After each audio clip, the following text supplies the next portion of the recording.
Alright. So three of you, have arrived in town, and you came on the caravan.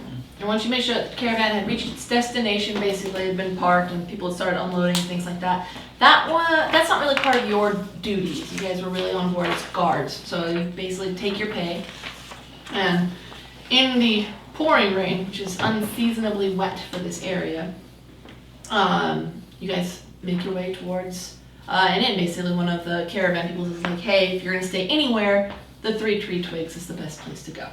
Question. With how long we've been in this land, will we have picked up a little bit of Venetian? Yeah, I mean, you've got enough that you can kind of get by, but you're not, Well, I mean, they're still common. waxing soliloquies and things like that. That's You basically have learned the first thing that anybody learns in a All the foreign cuss language. words. All the cuss words. Anytime someone's calling you a name, you recognize those. how to order alcohol. Food or alcohol, where's the bathroom, where's the train house, those important things. But you wouldn't necessarily be able to eavesdrop on a conversation between two Venetians, because if someone's talking to you, they slow it down. But if they're over there, they're talking to themselves and they're going really fast, so that way they can have their own conversation. Right? But you guys make your way towards the three tree twigs, which is an inn/tavern with, it's an attachment of a stable as well. Come up and it's got the courtyard with the trough for the drunks, and then it's got the trough for the horses. It's over on the far side. And it's got a well that's hooked up with a pump on the side of it so that you can actually spray water through a small hose. And the stable's off to the left, and then there's the main tavern itself on the right-hand side. And upstairs, you can see a couple of lights on in the upstairs room. It's a fairly decent-sized inn. You would guess it probably has either 10 or 12 rooms, and then downstairs floor is, well, makes up the most of that. As these two walk off from the caravan, I would like to go and basically just start unloading boxes. You want to unload? Yeah, I'm gonna stay there and unload things. Pick things up and put them down. Okay. They will be appreciative of your help, but it does make the process go a little faster. Clap you on the back, tell you you're a good bean, because you're small. And they've got a couple of freighters that basically work at that warehouse location that are trying to keep up with you. Because you are very, very small, but very, very strong. I'm 5 foot tall and just slinging boxes like they're nothing. So you've got all these warehouse guys Union boss comes over. Get out of here! Take my card. But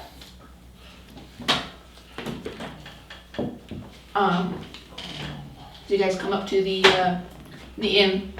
Just the two of you at this point.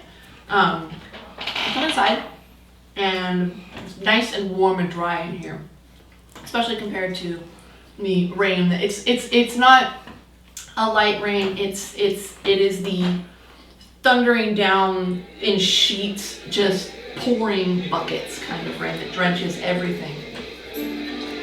And you go inside, and there's a bard off on the far side, and she's performing. She's a very small person.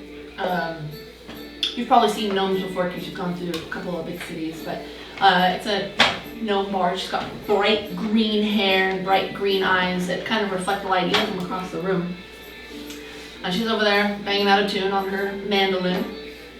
There is a dwarf behind the bar, and he is doing the typical scrubbing out the cup that's obviously clean and has been for a while. There's a drunk passed out by the fireplace, and there are 3 green dragonborn that kind of look up when you come into the room, but quickly go back to minding their own business. And there's off on one side where there's kind of like a private dining room that's attached to this, so people can have meetings in there. There's a lot of loud, raucous sounds coming out of the open door in there. Do we have to surrender our weapons? What's that? Do we have to surrender our weapons? You don't have to surrender your weapons, just don't pull them out and play with them. Kind of thing. But there's a serving girl that comes out from behind the kitchen, and she kind of waves at you guys. Very Venetian, dark, long, straight black hair, kind of tan skin, kind of wearing grubby dress at this point. Doesn't look like it started the evening that way, but it's definitely there now. And the dwarf behind the counter will put down the ale cup and be like, "Aye! Welcome to the 3 Tree Twigs!" The what? The 3 Tree Twigs. I know. I did it on purpose. So, drinks, rooms, all of the above. All of the above, please. All of the above. And I bet you're wanting a shower as well. You have showers here? Yes. I would have not expected it from... Well, it's warm. It's water. It falls from the top. I call it a shower. Well, I would not say no to a shower. I'm a little dusty from road wear. Dust, mud, it's a terrible combination. So, 3 rooms, 2 rooms, 3 rooms. 3 rooms. So We is there a have third? A third Not is... theirs. I keep forgetting that. He's not there yet because Yeah, he's yeah. stopped on the boxes. She likes to help. Oh, She'll be here in just a few minutes. excellent. Well, the rooms are 5 silver a night. That'll get you a bath. It doesn't cover your drinks or your food. That's separate. I'll pay for myself and Akiko. Right. I'll pay for myself. There is the sound of splash, splash, splash, splash, splash, splash, splash. And somebody comes running up to the door, obviously splooshing through the mud. And in walks a Tabaxi. You open the door. Have yourself. So, I have a little bit of a thick mane, kind of not as similar to myself as it's much thicker on my Tabaxi, but my fur extends a little bit past what a normal Tabaxis were, and you can actually see a kind of distinct beard, but otherwise I have somewhat thick fur that goes all the way down. I have a nice distinct cloak that hangs off the back, as I'm sure we all know is my, whatchamacallit, cloak of the mountain. One thing. Yeah. Thank you, that's what it was. Taladorian Cloak. Cloak of the Montebank. Not Taldore. Tolador. Toladorian Cloak of the Montebank. And I believe it has faint smoke coming off the tip, or is it only when I use it? It's when you use it. Okay, so But never mind. it's pristine and it's got gold thread. Well, So I was gonna say, and all sorted cat hair, some of which definitely doesn't look like mine, but that's it's not the speaking of which, thing what that's color most cat hair is noticeable, as I have a green book that I'm carrying with, or not a green book, but a book that kind of has shades of green on it, almost like jade on it. And I immediately come in and look around and kind of notice you first in the red armor, and quickly look to your partner, and look for a third, but I'm disappointed when I don't see one. And I'll walk up and just sit, not directly next to them, but kind of close to them, and order a drink. Okay. I'll nudge. Yeah. Alright, so Go ahead. So as you look at us, you see a fairly tall Aasimar standing roughly like 5'11", fairly slender build, wearing blue robes, long like golden yellow hair, like unnaturally yellow, golden eyes, and he has a basically it seems like a haughty demeanor. Like okay. you know, like Okay. so. That slightly flared nostril look like, Not quite the rock smoldering intensity, but something kind of similar. I'm average, about maybe 5'8", 5'9".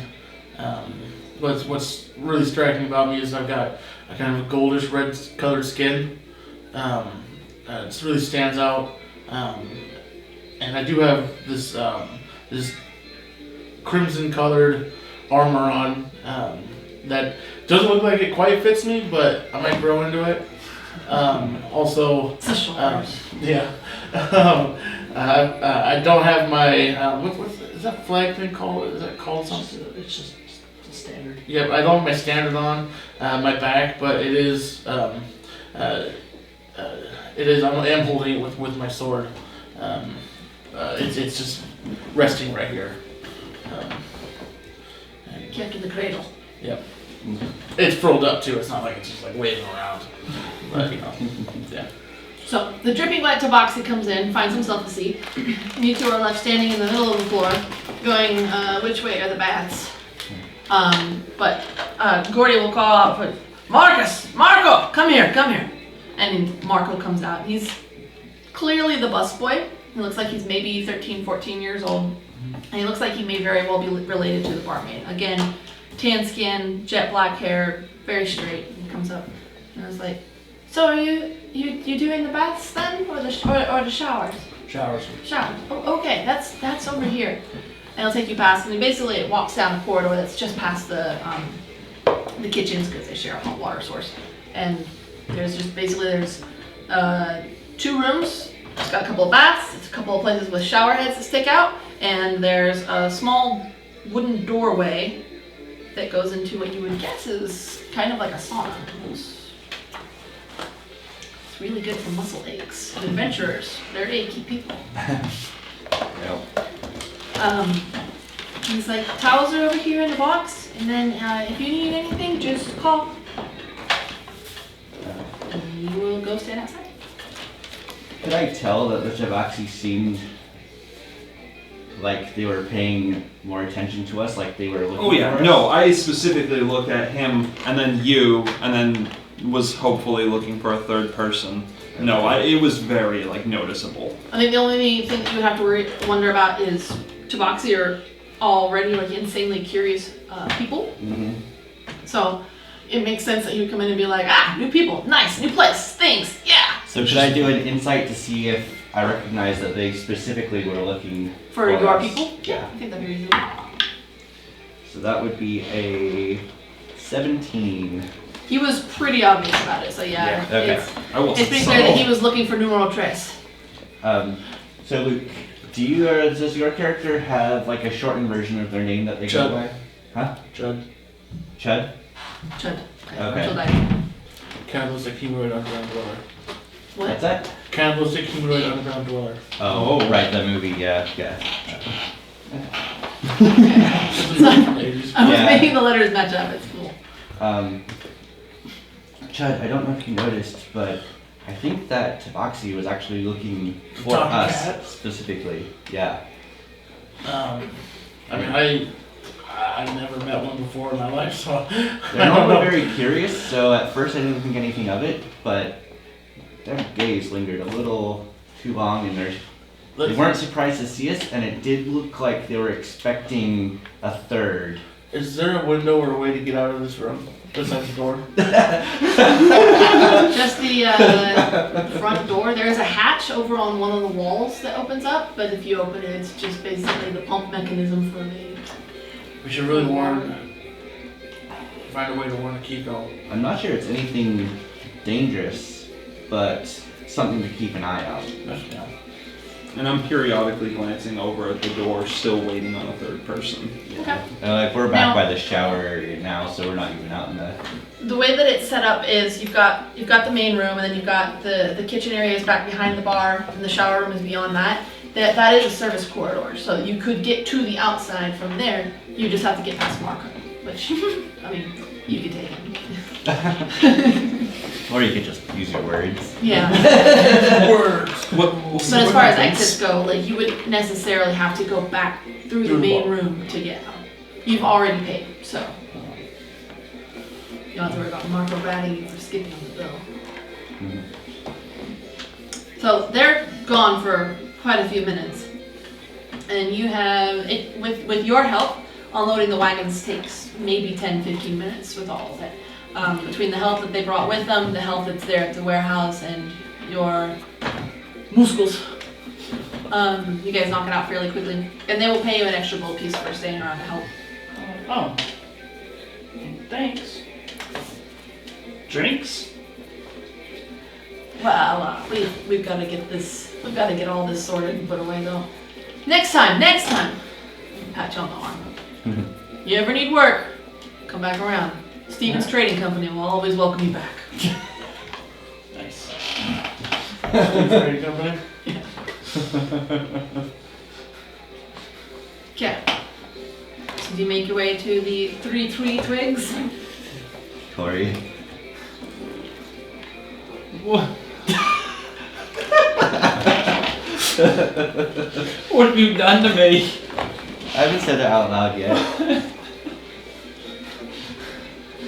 And you make your way through the rain, through the splooshing, and you arrive to a warm and friendly looking inn. It's definitely bigger than what you're used to.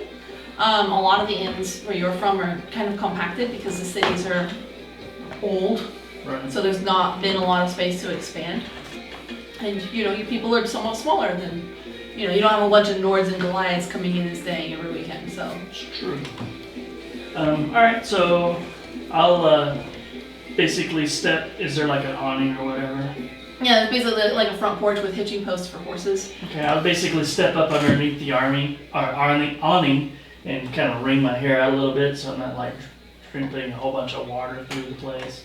Take off my shoes, pick them up, go inside and look around. There's a very soggy capped man. Who Sitting at one of the immediately tables. notices you. Alright, what you notice is a young girl, early 20s, about 5 foot tall, jet black hair that's very, very sleek and shiny, and like a really thick braid that goes down to the middle of her back, and basically ends at about her waistline in a braid. And she's got this massive tetsubo, which is basically like a giant club, and it's made out of jade, and it's resting upon her shoulder. It's about as big as she is, as far as like its like overall length and everything. She's kind of resting on her shoulder, and you notice that with it resting on her shoulder, the weight and everything causes her like bicep to bulge and the muscles and everything, and she Can looks just be permaflexed. yeah, she just looks ripped. So I'll immediately kind of eye you up, look at the Tetsubo as well, and then just kind of go back to my business. Not that excitedly, but a little.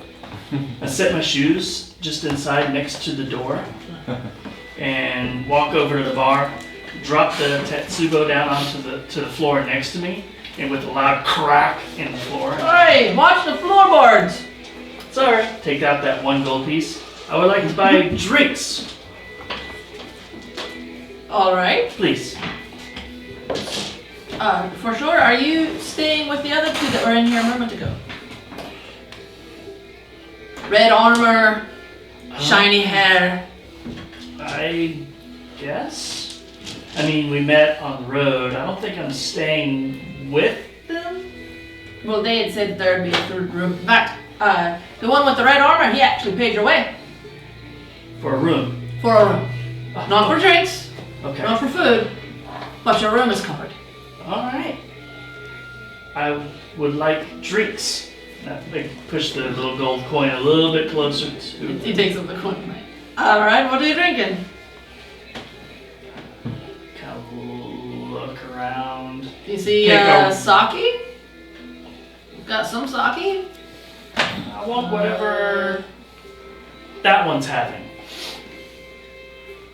Alright, what are you having, lad? Lad? Lad. Yeah, no, it's light. Not something super strong, but a little bit towards the harder side. But not enough to where you're just like one and done. But something a little alright. hard. Slightly going off of the whole fact that he's a cat, he gives you the D&D equivalent of Bailey's Irish Cream. Let's see. And he gets you some for you, and he just slides this milky glass over towards you. We put that in the coffee in the morning, it's great. I can agree. Give me something else. He'll take the coffee, like, alright. I empty it though. And he'll get you basically some apple pie, some cider, Okay, so spiked sort of. cider. Alright. This is a little bit tastier. So I'll go over and I'll sit down next to the hearth. Is there a fire? There's a drunk passed out next to the fire at the moment, but it does seem, there is a table next to it basically that's available. You've got a couple of resident drunks. You've got this one that's here that's in by the fire, and then there's another one off closer to the bar, but he's actually like on the bar, and he's also a dwarf. There's a strong familial resemblance between him and the guy behind the bar. I will just go over and I'll sit at the table as close to the fire as I can get. Start kind of like drying off a little bit. Okay. These pants hold a lot of water. Yeah. Off to the side, you see the dark-haired barmaid comes back out and she refills the drinks at the table with the green dragon board. And then she goes over and she kind of like steals herself and then she wades into the room full of people on the far side. It's somebody's birthday, you would guess, because since you've been here, they have sang happy birthday once. It's been about 4 times since you've gotten here. Yes. But apparently it's Ronan's birthday. So you guys wrap up your bathing time. Come back out. Do you have fresh clothes, or are you going to come back out in your soggy ones? I pretty much only have the one pair, so they're slightly damp. I don't have any spells. You can throw them in the sauna, and at least they'd be warm when you put them back on. Yeah. Like I didn't take prestidigitation, so I can't like this like magic way Oh, with that's water. not.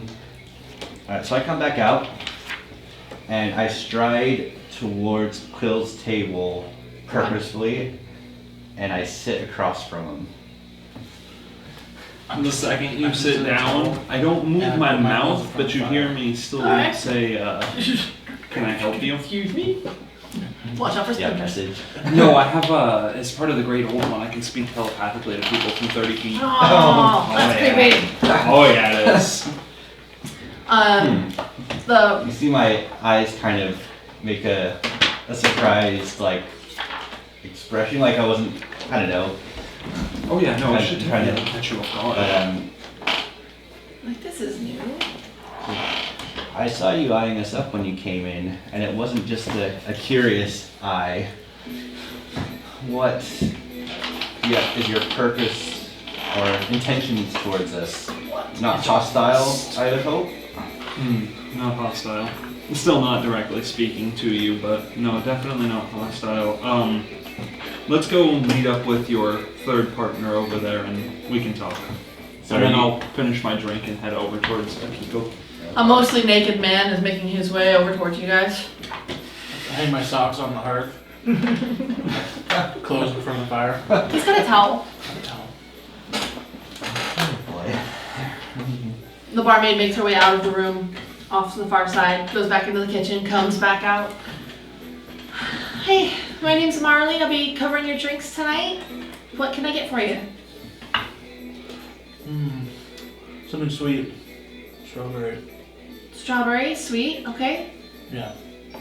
Okay, I can do that. I'll have another one of that cream-like one. The you gave me Calmorian last time. cream? Yeah, Okay. that was nice. What would you like, sir? I like ale. Light ale. Okay, let's do it. Yeah. Are you good? I didn't like that. I want to try this ale. It's got fizzy bubblies in it. Do you like fizzy bubblies? Sure. Okay. Some ladies don't, so. Okay. So, light ale, another Calmorian cream, strawberry daiquiri. Got it. So. It's red, matches your towel. I have a theme. You gotta stick with it. So she'll come back out and she'll set all that down and she plops down a big old thing of peanuts in the middle. Let me know if you guys are gonna order any food and we can get that going for you. We've got stew tonight. And there's fish stew. There's always fish stew. Grab out my like a little porcelain bowl. Be like, fish stew. Fish stew it is. Okay. I'm gonna get you a spoon. Do you need a spoon? No? Okay. Anyone else? Rabbit. We've got venison. It's like a really big rabbit. They both eat grass. Alright. Okay. Anything for you two gentlemen? I'll just have the non-fish stew, please. The non-fish stew. Also venison. Nothing for you? Nah, not this time. Alrighty. And so she'll go over and she'll come back probably 2 minutes later with your drinks, puts those down, and then goes back to get the food. And she comes back out with 2 trays, very skilled. And she's kind of, your bowl, she's very delicate with it. And she hands out the food for you too. Puts down another bowl next to the peanuts. It's an empty one. That's for the shells. Thank you. Take some of the peanuts, eat them. These things are awful. Spit some of the shells out. You're supposed to do this, and I go and crack the shell open, eat the inside. That's a good way to put that. Yeah. Quill looks slightly concerned for a second. So he looks down at all the crumbs all around. That's for Marco. Okay. So just flag me down if you guys say anything else. I'll check up on you and see if you need more drinks here in just a few minutes. Is this too chunky? A little bit. There's the chunks of potato in there and chunks of what you probably you're not sure if it's mushrooms or fish, but it's one of the two. And Well, the fish stew, you'd hope it would be fish. Fritz had better have fish in it. It's very salty. It's creamy. It's not the best stew you've had. It's not the worst. Passable. Your venison comes with a little side of like little carrots and potatoes floating in the stew. There is no fish floating in your stew. And then your venison has steak and potatoes. Tartar sauce. Let's see what we can do. Thank you. Okay. So, we're here. We made it. So, What? this guy here, I didn't catch his name. It's because I didn't give it. Sorry. I didn't ask either, so. Chud. Well, and he just Oh, kinda real yeah. gently. He does the paw. Yeah, like the little. He appeared to be looking for us for some reason. I noticed that. Yeah, I believe that was me who noticed that. Anyway, It's hard to notice things when you're sitting in a towel, alright? Well, initially I had reason to believe that the three of you would have information for me, but upon seeing you, This is out loud, right? Yes, it is. Don't worry. It was only during that initial conversation I was doing that too. No, this is out loud to the three of you. After seeing you, I'm not sure if you actually have what I'm here for, but you definitely match who I was supposed to meet. I don't know. I'm in a very confused moment right now. well, Me too. well, what did you expect us to have? Because, we can't really No, figure it right? out Yeah. without- If you don't know. Well, and this might sound a little funny. I have reason to believe that the three of you know something about my missing uncle, another Tabaxi, which you seemed mildly shocked to meet. Did he have 9 tails? Was he a demon? No, he was not. Just gotta roll. I don't look for your uncle then. I didn't say you were. I just thought you might know something about him. I've never met a cat person. That seemed mildly obvious. That's why I'm unsure why I was brought to you three. Tabaxi. Tabaxi. And can I tell that you kind of have an accent that you struggle with that? Okay. Then yeah, I will help you enunciate it then. Words are hard. I would try to do an accent, but I don't want to come across as like. Right. No. Yeah. I understand. I've met Tabaxi as part of my travels, but none that I ever became friends with. Just passing conversation or meetings and, various. Based on that, then you're going to be the most likely to know. His name is Jade, and he looks kind of similar to me. He would have had a book that looks just like this, but I know that's not much to go off of. Have I? No. Probably not. The Tabaxi, the Tabaxi thing is you have met a few of them, but there's not too many of them that are high up in the politics thing. They don't really have the attention span for it, or the culture that says that politics are important when catnaps and playing in the sun are way better. They are valuable assets, alright? They are, yeah.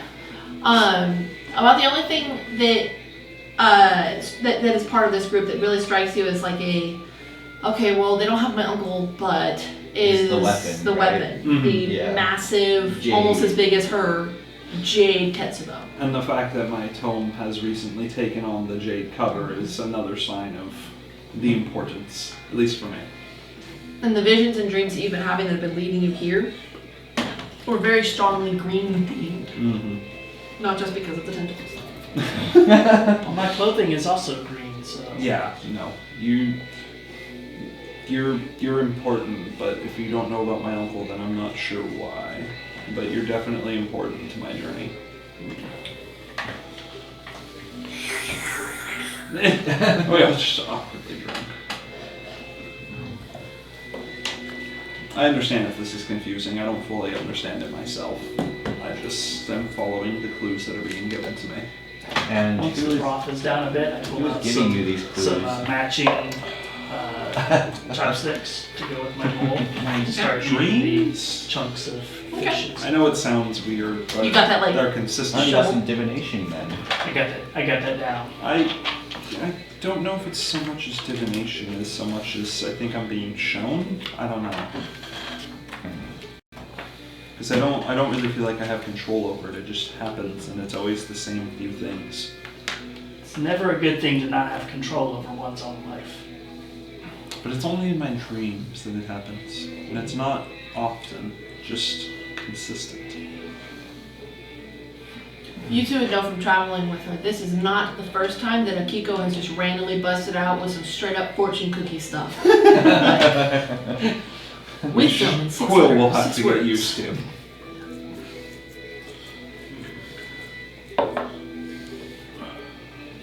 So where are the three of you headed towards then? Wherever the next town is. Yeah, we basically. Well, can't speak for the other two since I just met them, but I am basically wandering right now. No set destination in mind. I mean, that's essentially what I was doing, and I ended up being drawn here. Another rousing round of happy birthday comes from the party room off to the side. Tornation. Where did you pick up that word? Old family word. He's from Southern Kieran. Yeah, I am actually. Up on the stage, the bard kind of like looks over at the party room, looks at the audience. You guys are all deep in conversation. The 3 Dragonborn don't appear to be paying any attention. Looks back over at the party room, just puts her mandolin away and gets down. Hops off of the stage and goes over to the Grey Dragonborn's table, takes one of their drinks, drinks it, says, "I'm going to bed. This is boring. We're not making any money." And then she up the stairs. I very excitedly hop up, go over to the stage with my little instrument, and you two are like, "Oh no, not this."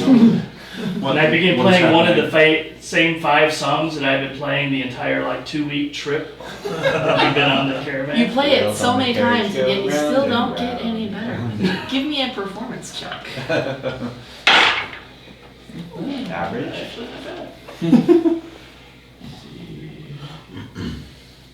That's a total of a 14. That's not bad. That's not bad. Your party members kind of roll their eyes. This one's kind of curious because that's a new instrument. Haven't seen that one before. Very cool The sound. 3 Dragonborn just kind of kind of hiss and talk to each other. They're clearly speaking to each other in Draconic, and then they just kind of shove all of their trash and their plates and their drinks and stuff into the center of the thing. And all 3 of them basically make their way upstairs and follow after the gnome. I speak Draconic. Was any of that important, or was it just kind of a, this is boring, we're leaving? I wasn't done with that trick. Yeah, no, but this new person, I don't want to listen to this. Okay, yeah. What I We expected. have enough stringed instruments. Come on, the sooner we go to bed, the sooner we can get up and get out of this place. Yeah, There's too many people here. Yeah, that's exactly what I expected from them. The 3 Dragonborn make their way up the stairs. The drunk that's over next to the fireplace just kind of seems like he can't quite get comfortable, and he pulls his hat back and he squints out and he just kind of looks at the room. looks up at the stage where you're playing the thing. Puts his hat back on. Gets up. It takes him about a minute. Up is hard. But he gets up and he goes over and he puts a coin down on the bar, and then he just kind of like stumbles out the door into the rain. Just his head continues. And as he's going out the door, another person actually comes in. Another person, soggy, soaking wet, wearing one of those long trench coats, kind of like fishermen do, the ones that go out in, the rain and do the fishing. Raincoat? Yeah. A what? Raincoat? A raincoat. Yeah! Duh. Thanks. And he comes in, he's wearing a raincoat, and he shakes his head to clear most of the water off, splashes water all over the floor. Gordy goes, "Hey! The floors!" And the guy kind of stomps up to the counter, pulls open his coat, pulls out some sort of parchment or something, pulls out one of the tacks that's on the community board there, slaps it on there, sticks the tack back in, plops a coin on the counter, and walks back out the front door. I'm gonna check out what he put up there. Okay. I'm gonna follow. Hold your towel tightly to yourself. Ding, ding, ding, ding, ding, ding. I'm assuming that since we are in Vinici and I basically grew up in Vinici, that I know like what that board is. Basically, it's like a job. Yeah, it's a job board basically. Yeah. It's not at every inn, but especially for ones that are frequented by adventurers, Mm-hmm. people who have work or things that they need done will post things up on there. Some inns charge for it, some don't, and some people pay just for the courtesy of having their paper not covered up, kind of thing, by other posters. Right. But as you go up there, there's a couple of old requests up there that are just, missing cat, lost truck, things like that. These little Lost truck. Did I say truck? Yes. Lost toy. Sorry, lost toy. Toy vehicle. It could be a toy truck. I have no idea what that is here. But the one that's up there, and the ink has started to run, where there's basically a handprint of water on this parchment. Can I cast Prestidigitation to fix that? Yeah, you can dry it up. That way The we ink can is still read a it. little smudged here and there, but it remains legible. More legible. Yeah, and it says, "Wanted, seasoned adventurers. A horde of creatures have taken over Warden's Rock, and we want them cleared out. Not responsible for any death or maiming that may occur. Seasoned adventurers only. Pay the sum of 300 gold for proof of eradication." And it's signed at the bottom with the East Bay Farming Community Coalition. So it just says monsters, it doesn't say like goblins or anything like that. Horde of creatures. Yeah, doesn't specify what flavor. So it's obviously mind flayers. Good way to start a We should be right campaign. Yeah. I begin playing the same song again.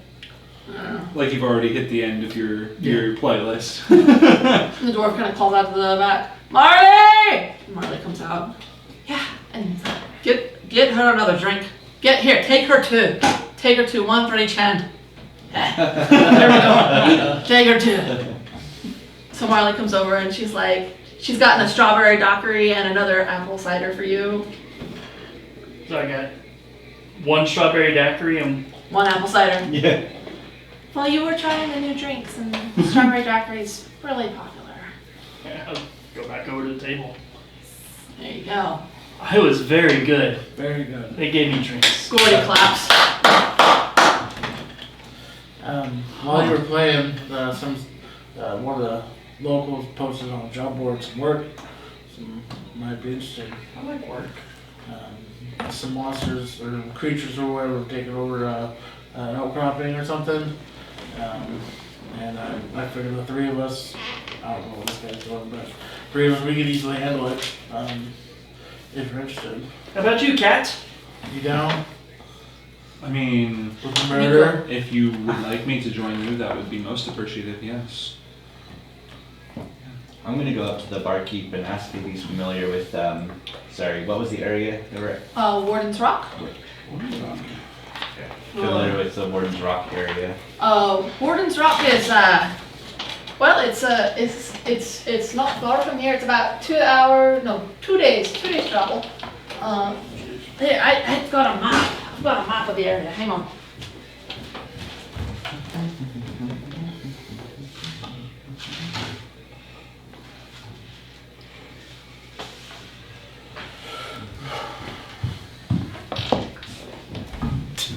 What instrument is that? Shamisen? Is that what you? Shamisen? Yeah. It's basically Japanese equivalent to a banjo. Maybe I The know what best- it is. Quill's intrigued. the best description I can possibly give of it. It's a rough map, but Oh, I like it though. so he'll pull it out onto the counter and he'll grab a couple of empty ale cups to kind of plop on the corners of it. And he Lorden's. Warden's Rock. And he points, he jabs his hairy, stubby finger down on the island bit there. On the dinosaur footprints. Yep. Everybody walk the dinosaur. It's not much on the island. I think there's a lighthouse on the top. Nobody lives there though. It's not good for farming, and that's mostly a farmer's area. But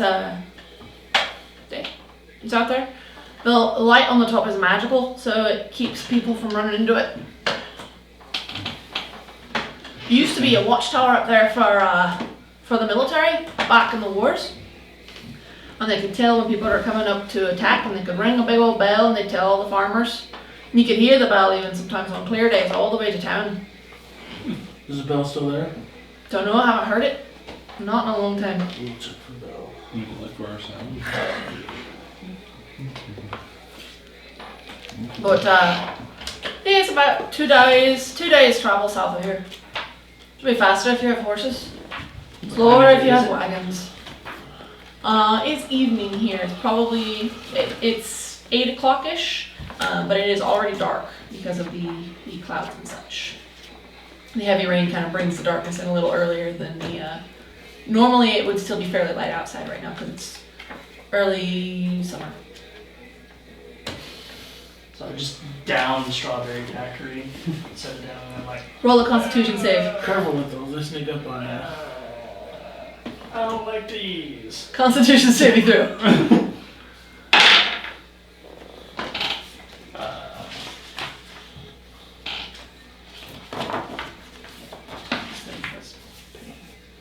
Constitution, so 16. You have minor brain freeze. It's inconvenient. I don't like it. My first experience with brain freeze. No. No more. Not good. So apparently there's something wrong with this drink. Sure, it's the drink. But, and Gordy kind of like leans over and looks at the wanted bill and says, 300 gold's quite a bit though. 4 of you think you can handle that? I mean, it says seasoned adventurers only. I've tussled about that, Joe. Killed anything big? Bigger than me. Bigger than you? Well, I mean, I'm not one to talk, but that's not too big.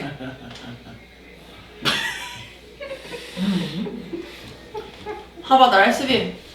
I mean, you've got muscles, but have you killed anything? 1 or 2 things.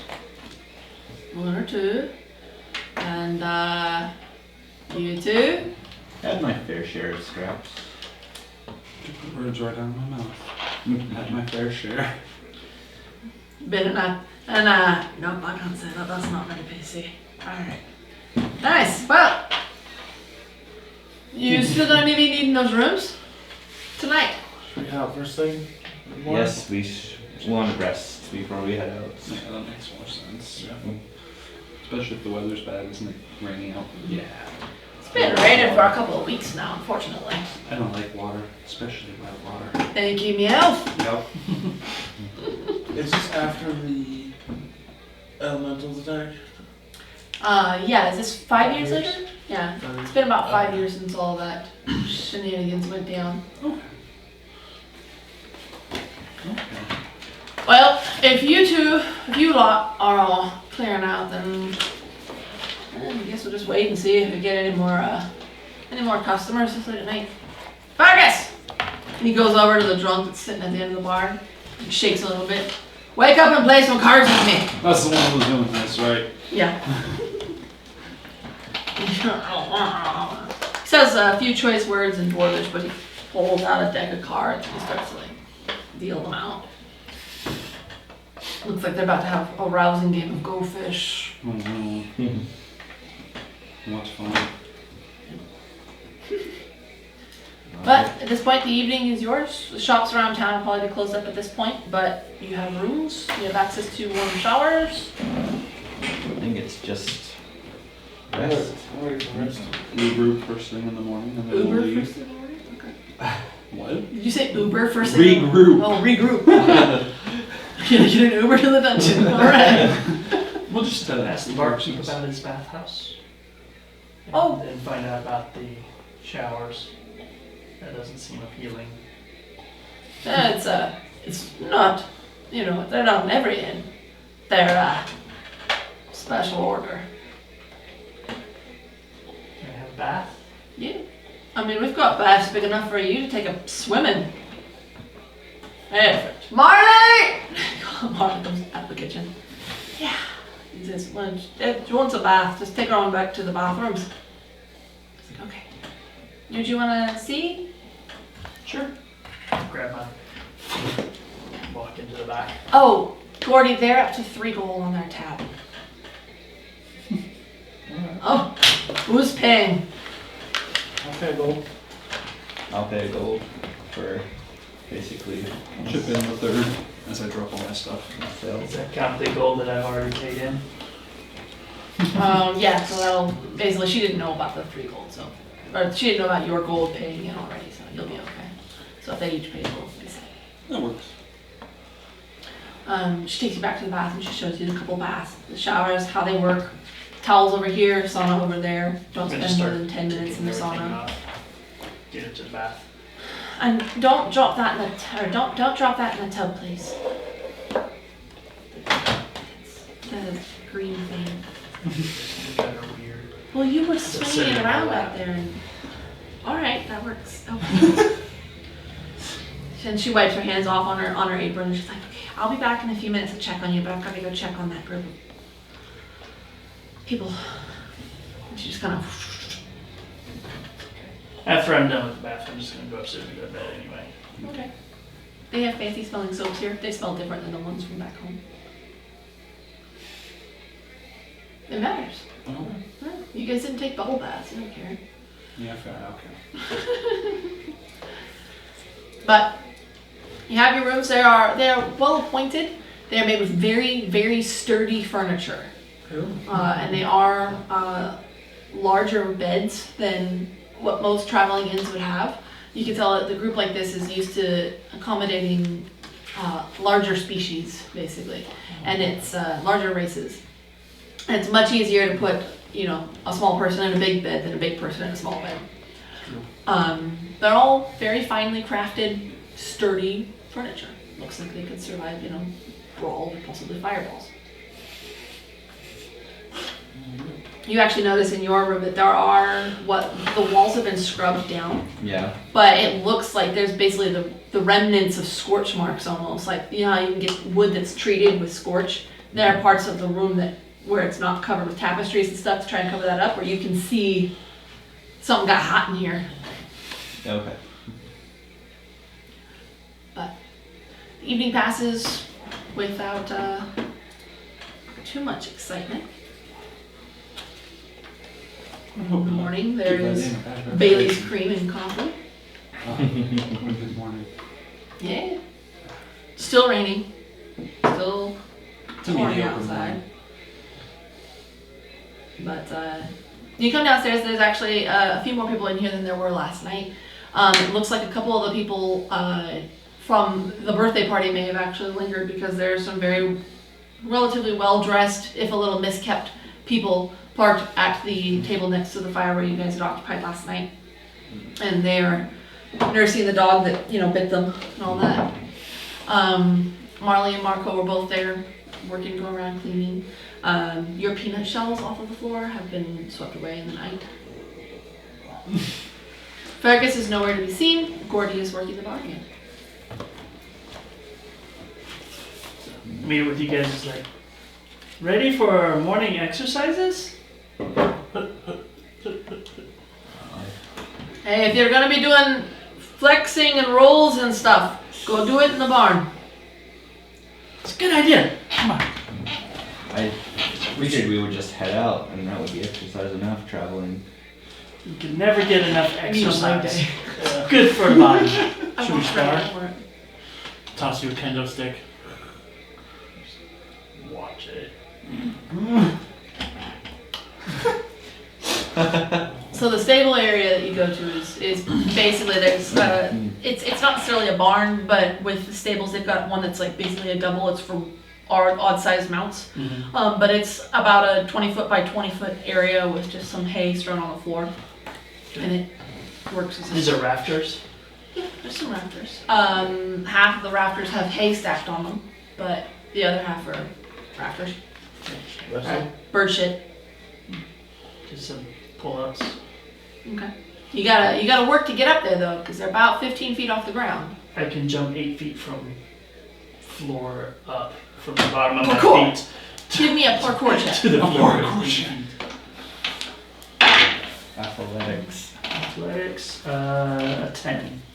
A 10. Yeah, I Okay. rolled a 3. Well, you slip the first time, but nobody sees you do it. So you get up there. You sorry? I'll let you take that up with muscles over. Well, even without rolling, I can jump 8 feet. Straight up. Okay. So Get that feet. Mm-hmm. those seats. So you do your exercises. Who all is going exercising with? I exercise? mean, I will have gone to the barn, but upon seeing that they're doing that, I was just going to climb up in the rafters and pull out my book Okay. and wait. That one enters full nerd mode. Yep. What are you up to while they're up to their shenanigans? I guess waiting patiently. Like, Keep it down now.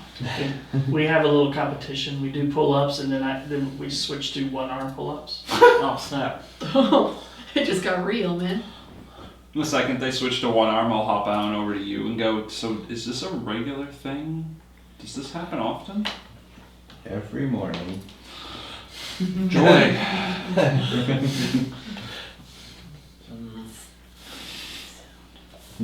Do I roll off see who does more? There you go. Higher roll on the d20. 15. 7. Oh my god! You have been outflexed. You win again.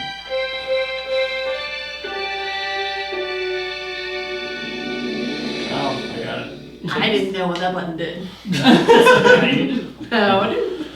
anyway, did that for about an hour. Warm up the muscles. Early in the morning. Wash up the hands in the wash trough. I get bored after the first half hour, but try not to act like it. They're only at it for about 45 minutes to an hour, and then there's some cool down stretching. So if you guys make your way out of town, there's actually a road that goes south along the cliff edge here at the coast. Okay. And there are occasional dips and lulls in it, basically where you can get down to the water, across the, basically going down some steep trails that have been established there. But as you guys head south, how are you traveling? Are you guys walking? Are you going to get horses, wagon? Walking. Yeah, you just walk. Okay. Casey's walking. Final Fantasy style. We're on the over. Walking on the world map. World map. Travel music, cued. It is again just a wet and miserable day. You guys can hear the surf breaking on the rocks down below you as you travel along. You occasionally pass wagons going back and forth into town. Mostly farmers, tarps over their wares that they're taking into for a morning's raid. At this point, it's probably 8, 9ish in the morning.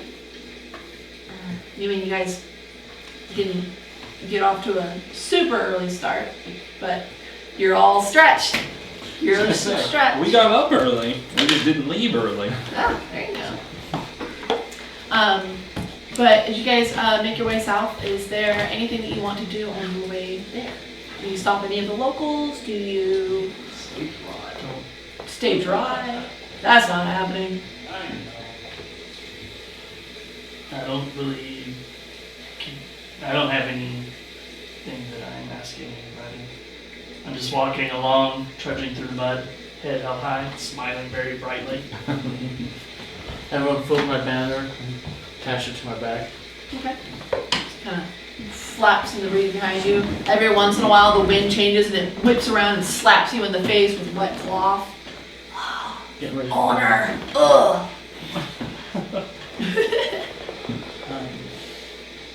And then so 2 days away. You guys? Stop anybody? Trying to think if there's anything else I need to ask about like where we're heading. I don't think so. Like, I guess could. I guess if there's any one that looks like a soldier or a guard, I might stop and ask them if they know anything about the creatures that are supposed to be harassing around Warden's Rock. Okay. You don't see a guard for probably the first half of the day. You see some very muscly farm lads, but about halfway through the day you do come across a guard who's basically on his horse. They're just kind of trudging through the mud, very clearly not in any rush to get anywhere.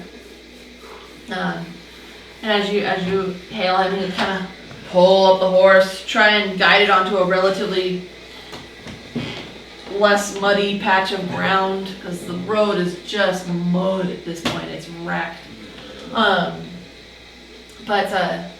Like, what can I do for you? We're heading to Warden's Rock and wondering if you knew anything about the creatures supposed to be harassing the area there.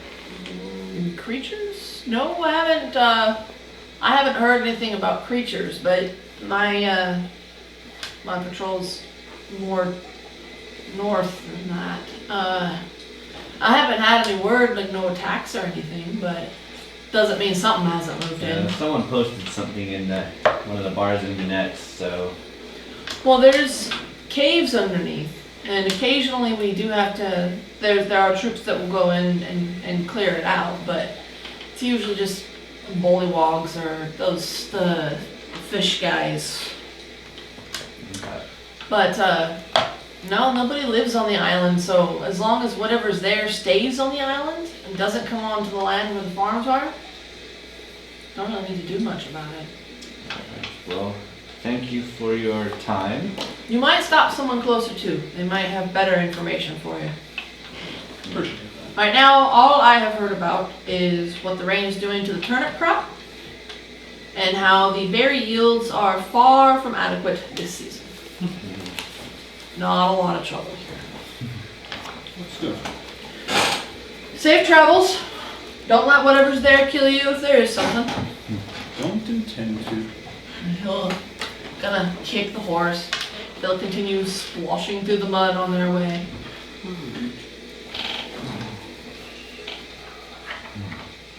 Cheers. The pencil. Or not.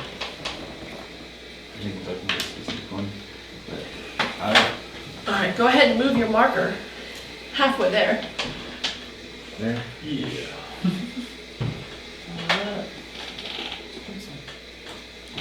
Now represent our party. So, darkness starts to come down upon you guys. It kind of rolls in with some exceptionally darker looking clouds, and the sound of thunder gets a bit louder as the evening progresses. And it's, what you're guessing is probably about an hour-ish until sundown that you start thinking about, okay, what are we doing? Are we continuing through the night? No, we should. Yeah, I have no reason to travel through the night.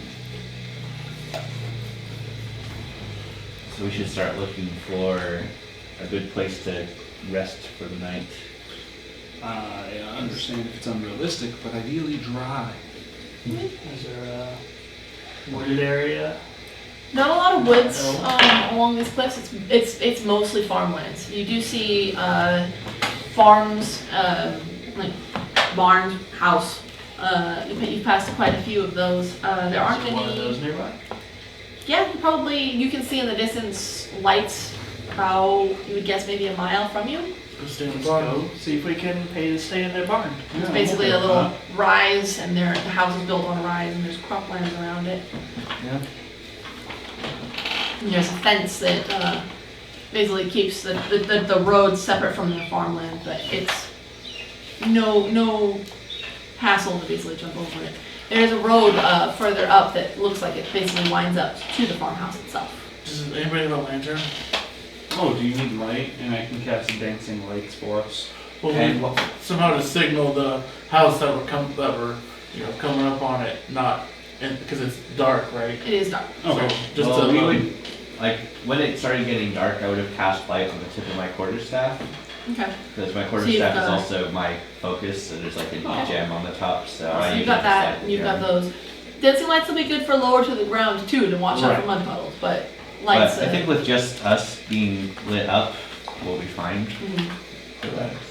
I'll Torches keep and them- pitchforks, that'd be a different thing. I'll keep the lights spread amongst us. I don't need to hog it all. Okay. So you guys approach the farmhouse. Nobody comes out to greet you, but there's a dog. There's a dog basically chained up to the tied up to the porch.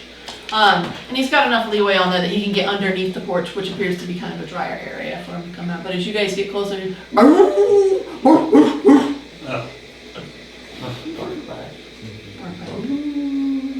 it gets real excited and starts barking frantically. I'll wait back here. No thanks. Yeah, I'll head up to the door, unless the dog's I'll distract the dogs. like aggressive. Okay. The dog is pretty curious about checking out what's going on. As you guys approach though, someone does come to the door and kind of opens it up. Milo! Shut it! Oh. Hi. Hello. What do you, Sorry to Hi. bother you for the evening, but we're traveling south, and we're wondering if we could pay you to stay in your barn or something overnight. yeah, that would be good. We're about a day's travel from town, so this isn't the first time this has happened. Have you- we have a guest room. No, the barn would be great. The guest room sounds wonderful. Guest room, alright. It's just the one bed. There's a lot of lace my wife decorated. But this guy's kind of an older gentleman. He's definitely a farmer. He's got that skin that looks almost craggy from the amount of exposure to the sun he's had. But he's got the around the mouth bit of hair, goatee, whatever this is. Yeah, That, he's got the Luke. And but he's got that on. It's just stark white. He's got a full head of hair still, but it's cropped pretty short, but it is white. All right, well, come on in, get dried off by the fire at least. Have you eaten? Have you guys had food? Good jerky. Got some jerky.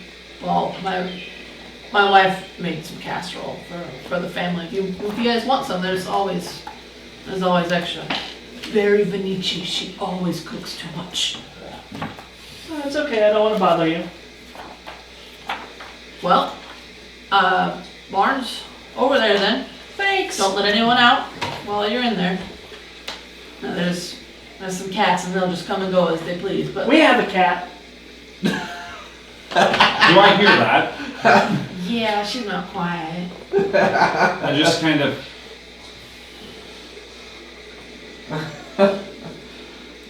Well, sir, you want some casserole? I'm still like keeping the distance from the dog. No, I'm good. Are we good to go in the barn? Yeah. Like I said, don't let anything out. If you leave in the morning, just make sure it's closed up behind you. And we're gonna probably tie it down for the night. But if you need any casserole, there's I'm just gonna go to the barn. yeah. You in the guest room upstairs? Yeah, I'll grab a bowl or plate, whatever it is, on my way up, and I'll just. Okay. It's tuna casserole. It's tuna, cheese, noodles, peas. Haha, never mind. But it takes you into the house, and as soon as you get in the house, it is noisy. Like, you're not sure how you guys did not hear this before. But there's an older woman in the back yelling at the kids to eat. The kids are yelling at the grandkids that they need to eat so that grandma will leave them alone. And there's just a whole kerfuffle back there. And as you go past it and you get your plate, you see that there's about 15 people in the dining room of this house. Nice. Most of them under the age of 10. But there are just tons of people, and they're all babbling at each other in Venici or in broken common, because you need to practice, Tony. But they're just, it is very much a large family having a meal. Okay. And the older man just kind of wades back into his spot at the table, shoves a cat out of his chair, plops back down, and just as guest room's upstairs on the left, or you're welcome to sit with us. I don't want to impose anymore. Don't put the fork in your nose! So Sorry. I'll just head to the guest room. Thank you. Alright. Get the dingle hopper out of the doobus.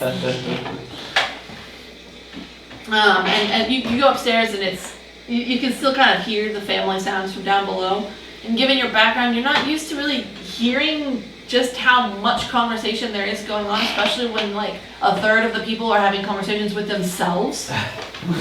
But that's Thankfully, I have a low perception. you're like, let me just put in my earplugs, get my eye cozy ready. He lays my eyes over and push this out.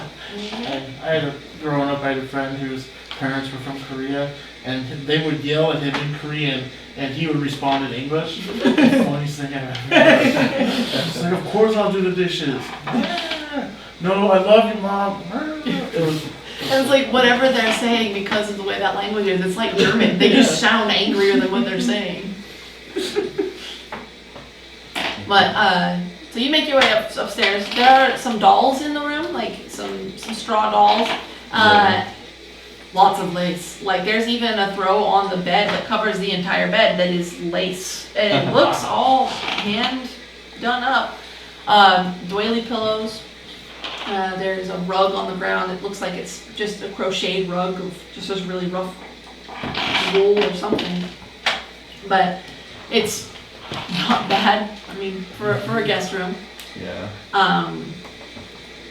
And you guys go out to the barn, and you kind of open the doors and you get in. And it's just the big giant doors. There doesn't seem to be like a side door or a service door. It's just the big main doors to the barn. I assume it's the one that slides open too. Yep. I will immediately like try and push and pull and struggle for a second before I just kind of pull it sideways. Oh, okay. That's what's going on there. Okay.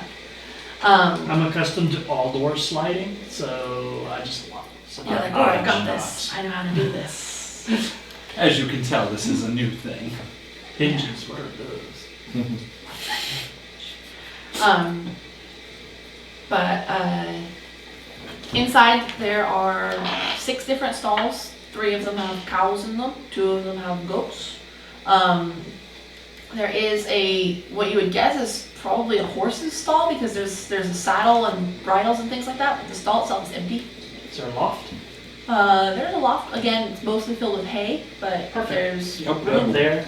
Kind of pile things up. Okay. Throw my bedroll out on top of a pile of hay and just.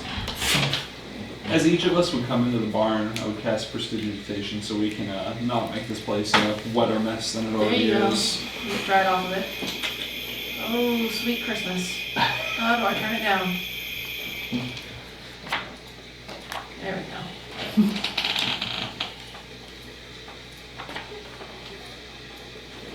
But while it is not as nice and restful as the last night's sleep was, because you are, out in a barn, the evening goes by without event. Eventually, the downstairs people all seem to disperse to their various places and spaces.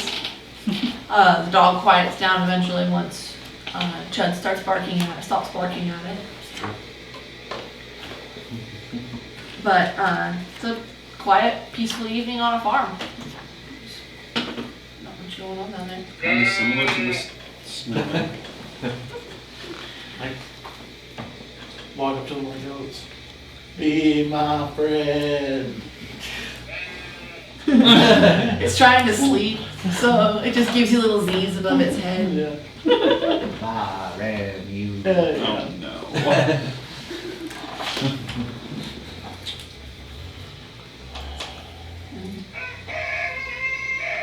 It's morning. And it's morning. You guys wake up and Like a sickly rooster. you're like swaddled in an extra blanket more than you had when you went to bed. Oh. It's a little strange for you. The three of you can smell this lovely farmland authenticity odor of hot, steaming animal defecation. Smell that Rat dairy face. air. Yeah. Smell the dairy air, but tis. Yeah. But you go downstairs and the barn doors are being opened up by this old man. And he just kind of flings it off to the side. Sorry to wake you, but well, animals need out. And then two other guys come in behind him, two younger guys basically, and they come in. They'll start shoveling and cleaning out the stalls that the animals were in for the evening before. And he says, so where are you guys headed for your travels? We To a are rock heading to south of here. Warden's Rock. Warden's Rock. Ah, that is a rock, and it is south of here. Apparently there's some creatures causing trouble. So we're gonna go. Oh. Well, That's what we do. are you any good at it? Yeah, I'm still here. Okay, Do that's you have something that needs to be, how did you put it? finger across throat means death. No, not till dinner time, then the chickens will get it, but you know, that's the way of life around here. Oh, Kind of look at Marta, get chickens. the eggs! Look at one of the chickens. No, not with, no. We're not having mince. Don't beat the chicken. I won't beat the chicken. But, did you guys, kind of gather up your things, pick the hay out of your hair? That's gonna be a while. You guys can hit the road again? Yeah. Do you wanna go in for porridge, leftover casserole? I Like, think not I'm even remotely. Yeah. I do my morning exercises. There's plenty of space for it. A couple of the kids will actually come down and just like, hey! And they try and do like the exercises with you until you start like doing pull-ups and stuff. And then they're like, woohoo! They just stand. I'll kip up and do handstand push-ups. Ooh, they can't do those. Best they can do is they basically like mule kick off the ground a little bit. They try, but it's not happening. A couple of the teenagers are just kind of like, it's kind of cool. Flip. And then the old woman comes down and she's like, get back to work! And she comes around and she divvies out chores and everything for everybody to be doing. Says, thank you guys for, you know, the barn still, you didn't burn it down. Thank you. Not that that happened to me, but the Jetta family down the way, they had that happen one time. They let some adventurers stay and this whole thing just up in the air. And they were talking about it. And as the man comes over, he's like, they're leaving, come on. I bow politely and just kind of smile. He says, have a safe trip. Right.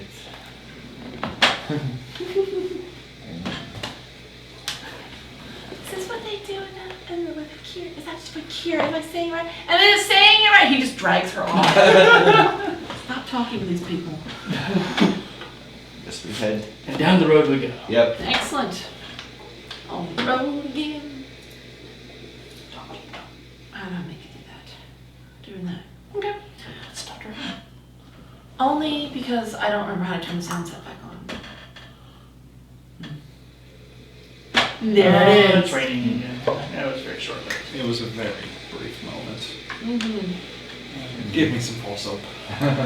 About mid-morning, you guys start to be able to actually see, basically come around a curve on the cliffside. You can actually see Warden's Rock off in the distance. And even through the driving rain and the poor visibility from the distance, you can see that there's a light source at the top of at the very tippy top of the island. Is that where we're going? It looks like it. It does look like it's probably about an eighth of a mile 300 yards. I don't do math, but there's some distance between the land and the rock. And it is currently full of water. Are there any boats Get ready to go. tied up? There are boats out on the water, but there aren't any, there's no like docks or anything down there. And there's no like bridge to the We're on island? a cliff. Yeah, you guys are basically on a cliff looking way off in the distance at this place, which is still a few miles away. And you can you see that there's basically water between it and the land. Yeah, we'd have to get, we're not close Yeah, you'd enough have to get much closer to be able to see much like, we're not beyond quite that. there yet. And it's like, so we're not gonna start swimming yet. No, it's too early for that. I don't know if I'd like to swim at all, if that can help We it. get to the point, like at least to here, where the distance He between looks the- nervous, so I try to go up and I think you're trying to help me, but could you not? Let's not. As I just like try to get it back and get every last hair back, and I'm like, no. Cross hairball out. Cast airball. Super effective. Shortly after lunchtime, you guys do come across a couple of wagons that are traveling the opposite direction. Basically, they're heading towards town, past you. And they kind of wave at you as they go past. Two hands. Put the reins back up. The guard said we should ask someone closer. Should we hail them and see if they have information on us? Do they look like they're merchants or locals? Do you open a hailing frequency? Well, I'm You asking- started that. I know. I'm looking to see if they're if I feel like they're merchants or locals. You'd say probably both. These are young adults, but they have goods attached to it. They've actually got a string of sheep that they're leaving behind their caravan, about 6 sheep. And they've got 2 wagons, each being pulled by an oxen that they're going to town with. Alright. I look for the one that seems the brightest, and I like, hey there. Hello! Um, This really friendly, open-faced kind of woman is definitely the salesman. Have you heard of any of the troubles surrounding Warden's Rock recently? Oh, down on the island? Yeah. Well, I mean, I heard from Gisette, which, you know, she's not the best source of information. But anyway, Gisette was talking about how there were these snake creatures that were down there, but they smell really bad. So she didn't get, like, close enough to see. But, I mean, like I said, Gisette's not, like, the best source of information. But the lighthouse still works. Nobody lives there. Haven't seen any soldiers going there, so it's probably not like super dangerous. Alright. Thank you. I edge closer and closer to a sheep. Do you need to buy a sheep? No. I'm having a special sale. Buy one, buy another. Reach over and grab it. Can I lift it? Where in the chain is the sheep that you are lifting? Like 4th. Okay, give me a strength check. Oh, that sucks. I only got a 12. Okay, you go and you put your arms around this animal, and it just kind of like looks at you, and it's like chewing. You pick it up, and it's it makes this very distressed sound. Its little legs start kicking, and it gets back down on the ground, and it just kind of like huddles up to the next sheep in line. The sheep behind it just like gives you the stank eye, like, don't you dare. But I picked it up. A little bit, yeah. You got all 4 hoofs off the ground. Sheep have hoofs. Yeah. You got all 4 hoofs off the ground. It's close enough. Alright. Oh, okay. I do not understand you. That was impressive. But I mean, why'd you do it? See if I could. See if you could. Oh, okay. It looks fluffy. I didn't know if it was heavy or not. Oh well, we have very well fed, grass-fed sheep. Is it organic grass? Local source? It's local. Free range, right? They are kept in a pen, unfortunately. I mean, it's a really big pen. It's a whole farm. But 27 acres. Yep, close. no, square miles. Square miles. What's an acre? And like, and walk off. Okay, bye. Well, I appreciate your time and. Yeah, I mean, you might ask someone a little closer that one lives down by like the water or something. But we're inland. We've got, I mean, sheep. When you So. said snake creatures, could you be more specific? Scales, Scales? and they smell. Are they, how tall are they? Like Real specific. human-like? Oh, I don't know. They're just, she just said snakes, like snake people. So I would guess that maybe like Scales probably walks on 2 legs, and they smell. Well, you've been real helpful. I mean, Okay, bye. I'm a dealer of animals, but my passion is information. So, I'm gonna go catch up to her. AKA gossip. As I walk past the last sheep, I kind of side eye it, slightly tempted to try again. it shuffles up with the rest of them like, you are not to be trusted. Small grabby woman. As I get to the last sheep, I'll gently pat it. Don't worry, he tried to touch me too. And I just walk away. I just got pet by a predator. But I'm a sheep, so I'm dumb. Life is confusing. Did you ask the sheep if they knew anything about these snake people? I can't speak to animals, but even if I could, I don't think sheep are considered clever enough to retain that kind of information. He's very biased. Okay. I would just like to take a moment to thank all of you for not making Sneeple jokes yet. It's Coming. been hard. They appreciate it. Get some sleeve stacks up in his bit. But you guys get to the point where you're about a mile away from the water, so you are much closer, and it's getting on about 4 or 5 o'clock in the afternoon, and you see the water that's between the rock and the mainland is actually started to pull away. Those of you familiar with the ocean, the tide is going out. It does look like there's basically a sandbar ridge that rises between the two that kind of connects them. It's not dry, but it's better than swimming. As you get closer, you can see there aren't any boats over here. This area is not good for docking in. Like, there isn't a good place to pull up a boat. Further down the ravine, you can kind of see there's kind of a bit of a cove over there, but even that only has just a few small fishing vessels that you can see. Well, we can walk. Yeah. So, paying attention to the water as we get up here, how long would it be before the tide came back in? Tide is going out at the moment, so you've probably got an hour before tide is all the way out, and then you would have 4 hours from that point until tide started coming back in. And we basically look like we have plenty of time then to make it to the island if we cross now? Yes. If you guys get down there and you get across the water, you would definitely, it would still be dry by the time you got to the island.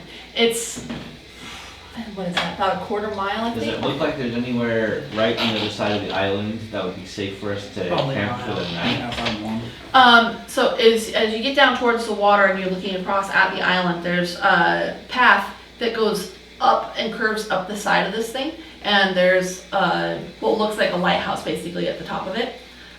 It's a fairly wide, fairly broad gravel path that goes from the beach up there. It zigzags a bit to accommodate the steepness of the hill. Right. But there's definitely plenty of place to. And then the note said that the caves, right, were, so we should. Well, it says that a horde of creatures have taken over Warden's Rock and want them cleared out. But the guard that you guys passed had said that sometimes there's things that get into the caves that they have to. And then we don't see any signs of any creatures right now? Not from what you can see, no. Not from this distance anyway. Like, So shall we head to the lighthouse and camp there for the night and check out the rest of the island in the morning? Sure. I just start walking towards it. Yeah. All right, let's go then. Akiko started walking off ahead, so I'm gonna start I just following. assumed that's was the plan. So No, that's fine. Yeah. Yeah. He was just asking about it. But yeah, no, let's go. And I will try to stick to the driest possible path. I am it's one of those situations where if we had just waited about 45 minutes, we probably wouldn't have to walk through any water. Time is of the essence, man. See? Adventure is waiting. Are you crazy? Basically, a path is kind of opened up along the middle of the water there that's dry enough to walk across. It's very mucky because it's basically just wet sand. Yeah. But other than getting your boots and your legs wet, it's still far drier than having waded or swam across. And you get to the island and it's gravel for the most part. It's a gravel beach here, and you can tell it's basically where parts of the rock have eroded away because this Warden's Rock is literally a giant rock. The green that you can see on it isn't grass, it's a combination of barnacles and then moss, just tons of moss. And it goes up, and you can tell this is not, it's not tillable. This is not someplace where anybody can plant anything. This is a rock. Yeah. But up at the top, you guys can still see the light burning in the top of the lighthouse. All right. And it's what, about another mile hike up this hill to the- Yeah, across between the different zags and zigs around it, it's probably half a mile to get up to the Should top. be Yeah, around because about we're- dark, right? I think so. Because we're entering an area that's most likely to be slightly dangerous, I'm going to make sure that at least these two are in front of me. Okay. Who else I to thought make this was- perception checks? Oh, well. I mean, I suppose we all could just in case, but my Yeah. perception It's up is to you. 6. Oh yeah, mine's garbage. You're on an island. Yeah. Isn't this? It's not a lonely It's island. almost better. You got a 14. I got a 10. An 11. Nice. So you can see the gravel path is not maintained. There's basically potholes and divots and things like that that no one's taken the time to repair, and it doesn't look like it's been traveled in a long time. Guys, doesn't look like this has been traveled in a long time. Well, as everyone keeps telling us, no one lives here anymore. Well, I mean, he had to Shouldn't we have have. seen sign of creatures or something? Yeah, there had to have been a reason that he posted it. Well, they're snakes. They probably don't leave like people tracks, right? And Yeah, there- that would make sense. and that guard did say there were caves underneath. Maybe that's where the creatures are. But we shall see. Hopefully not tonight while it's dark, but after some rest we can explore the island in daylight and see what's what, and hopefully this wasn't a wild goose chase. Yeah. Yeah, that would be disappointing. As you guys get up the path towards the lighthouse, you can see that it's got that, the white stuccoed wall looks, where basically it's the plastered outside, but it's crumbled and it's peeling away in places, and it doesn't look like it's been maintained very well at all. And there is large wooden doors. It's basically two halves of an arch, and they would open out. One of them is partially open, and there's gravel and dirt that's blown into the building, and the other one is on the hinges, but barely, and it doesn't look like the hinges are going to last much longer. It's very rusted on that side. Alright, well I guess Has there let's- been any kind of like trees or anything of that nature? Moss on the rocks, lots of bird poop, but no growing things. I guess let's check out the inside and Yeah. find a suitable area to Okay. rest up for the night. All right. So as you go into the doors into this place, there's mud and gravel that's basically, like I said, it's blown into the building, and it's basically this large open room. kind of resembles almost like a cathedral look, where you go in and it's the big open room, and then at the end there's a light or a window, or there's a space where there used to be a window, but the glass has been broken out. And it just kind of looks out down the bay towards Minette. You can't really see the town from here, but sure, if it were a clearer day, you could see the city lights. There's a couple of benches and tables in here. Again, dilapidated, ancient. They're not in any good repair at all. Is there a fireplace in here? There is built off onto one of the side walls. There's basically a fireplace. It's one of those really big ones though that's got the hook that comes out for cooking on. Mm-hmm. And there is a staircase near the fireplace that winds up, and there is a couple of rooms off to the side. Basically, a door that leads into a short hallway with a couple of rooms off of it on the other. That door seems to be in as decent a shape as a door could be. Does the outside doors look repairable? If you have the right tools, yeah. The doors themselves aren't super damaged, it's the hardware. It's been rusted away basically by the... Is it the nails or whatever that keeps the hinges in place, or is it the... It's the hinges themselves. You guys are basically able to squeeze in here, but it... Or basically rusted and falling apart. I'll break up some of the furniture to start a fire. Okay. Since we're supposed to be here looking for creatures, can I look around for, I want to say tracks, but I doubt we're going to find tracks, especially if they're snake. Basically some sign something's been through here recently. Okay. The door, the muck by the door is kicked up a bit, but it could be your guys's. Give me a survival check. Okay, fair enough. That's going to be a 7. 7. Yeah, I mean, you guys are here. Yeah, fair enough. So there's that. The doorway that goes off into the side corridor basically is just like this door. It's a whichever way you're coming door. You can get the fire started. It's the stuff that's in here is relatively dry. Like it's been out in the open air, but it hasn't been rained on. Yeah. As you start building up a fire, you have to like basically whack the smoke the other direction because it doesn't seem you think there might be something blocking the chimney. It's the smoke is basically going up the chimney and then coming back down and kind of roofing out into the room. As he breaks up the furniture, I start collecting up any bits of nails and stuff that might have held the furniture together. Okay. And then go over and start basically nailing the doors together. Okay. Just take like the top of one of the benches as a plank and. Yeah. Okay. Yeah. I want easy. to. I have a hammer, so. I want to go upstairs and take a look at the actual, I guess, the lighthouse area. Okay. Make sure there's nothing up there too. So you make your way up the stairs, and there is this large, basically brazier fire pit, and it's got a very large yellow-white flame in it. Give me an Arcana check. 17. 17. Looks like it's some kind of bonfire variation of eternal flame. Water's not going to put it out, and it doesn't need fuel to continue burning. But it's this very large, big brazier. There are panels on the wall that look like they used to maybe have polished metal or something attached to them, because they look like they rotate, kind of like window screens. Yeah. But there isn't anything attached to them anymore. It looks like it's been ripped out.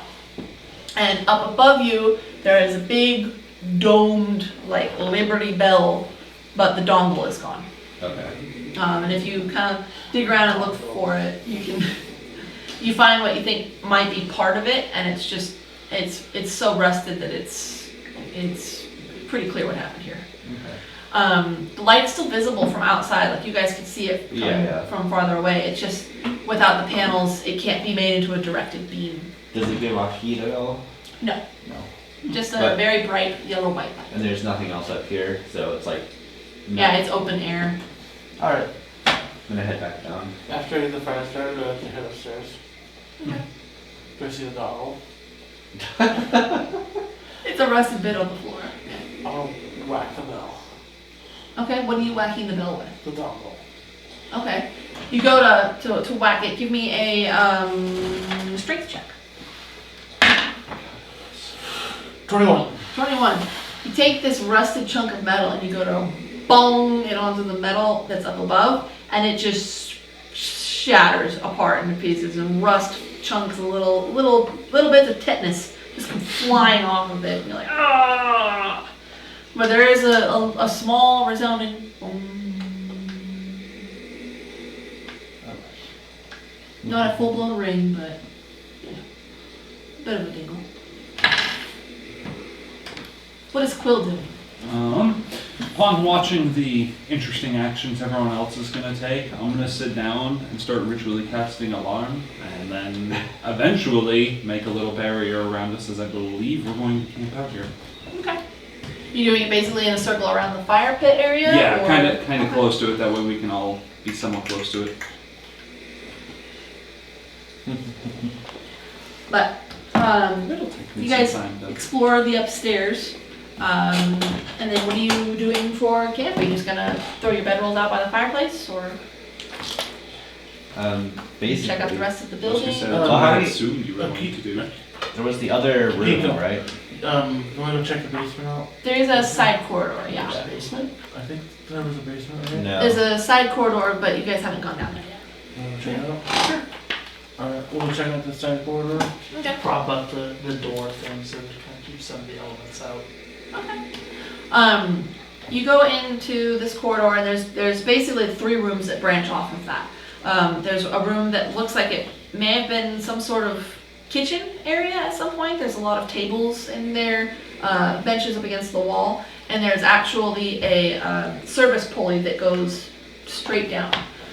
If you pull on it, the rope is gone. It's rotted away, but it looks like it may have. Does it go down pretty far? It goes down pretty far. It's not very wide. It's only about a 2-foot circle. I don't do math, but it's about the size of a playground ball, like a big one. Basically just enough room to up and down with a water bucket. Okay, so it's probably wow.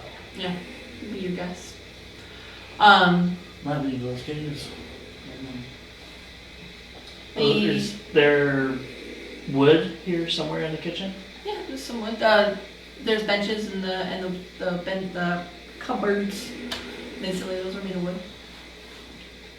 No, I'll grab like a. No, I won't do that. That would be dumb.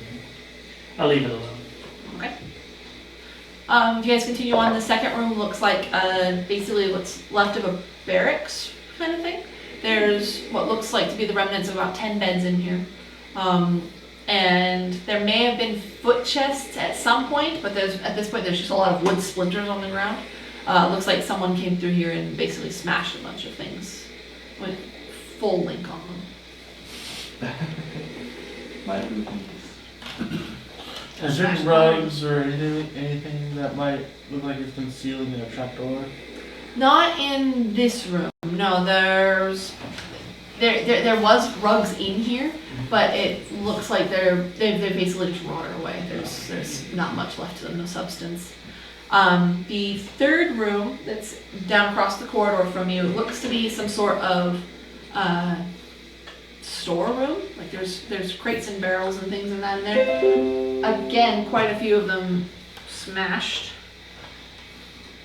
Go away. Okay. But there's no supplies in them at this point. Give me an investigation check. 6. 6. Okay. That's a lot of rubble in this room. You start like kicking it out of the way and everything, but you don't really see much of interest. Well, I tried. You guys come across anything here? No, the lighthouse is kind of empty. Not surprising though. I mean, if adventurers were going to come through here, this is kind of an obvious place to loot. Yeah. Yeah. Inaccurate point. I guess, unless there's anything else that anyone could think of that we should check out, we should probably rest up for the proper exploration of the island tomorrow. In the kitchen, are there any like pots or anything that are salvageable? They would not be safe to cook out of anymore, unfortunately. Most of what was left behind and wasn't taken by scavengers is what was left behind for good reason. Okay. There's the metal basin that basically forms, it's like a tub, basically a small tub in there that you guess it probably used for washing up, but other than that, everything is kind of rusted and pockmarked. But you get a decent fire going, and the room kind of stays semi-hazy throughout the evening because there's airflow, but there's still a lot of smoke from the fire. And how do you guys want to do camp? Are you just gonna throw out your bedrolls and go for it? Well, we should set up watches. Because we're... I will explain what all this silver wire is around for and tell you guys that I set up an alarm too. That way we're not all just confused. Did you make it silent for yourself, or did you have it set to... I think we'll do with the audible one unless The y'all alarm would be weirded out by bells ringing if people came at us. But I feel like it'd be better if all of us knew than just me. Yeah. Bells ringing. I'll hop back and forth, see if it does anything. Oh, I can control whether or not you set it off. Now try. Ding ding ding ding ding ding ding ding ding. Nice. Yeah, it's Yeah. Do you have to reset it now? I don't believe so. Now I'm worried I do. I think it lasts for 8 hours. Yeah, I think it just lasts the whole time. Yeah. So I'll sit in one of the corners where I can watch the door and the broken window and the hallway. Okay. If you go over to the window and you look out of the window, you can see that it's relatively close to the ground. It's about 8-10 feet from the ground. And there's basically the cliff face is there, but there's a trail that goes down the cliff from that place, and it basically looks like it would wind down the backside of Warden's Rock. Okay. How many watches should we set? 3? Or... I was gonna say, if you 3 want to stay up, but I've been just fine with my alarm on my travels by myself. So, Just 4 watches? do 4 watches, just each of us do a couple hours each. 2 hours pop. Fair enough. Alright, what Who is... wants what watches? I I'll can take see well first. in the dark. I'm fine with being in the middle of the night. Okay, so what's our watch order? Yeah, I'll go first. So, first, second, third, fourth? Yeah, that works. Sure. Or do you feel that Who you was second? need a uninterrupted sleep? He needs his beauty sleep. I wouldn't mind taking the last watch. Okay. I'll take the next to the last watch. I'll take third watch. Okay, so... I love this nickname, by the way. Chud? That's Yes. correct. Okay, so Chud, Quill, Akiko, and Raphael. Raph. Rafi. Okay, so you guys take your watches. First watch, 6. 6.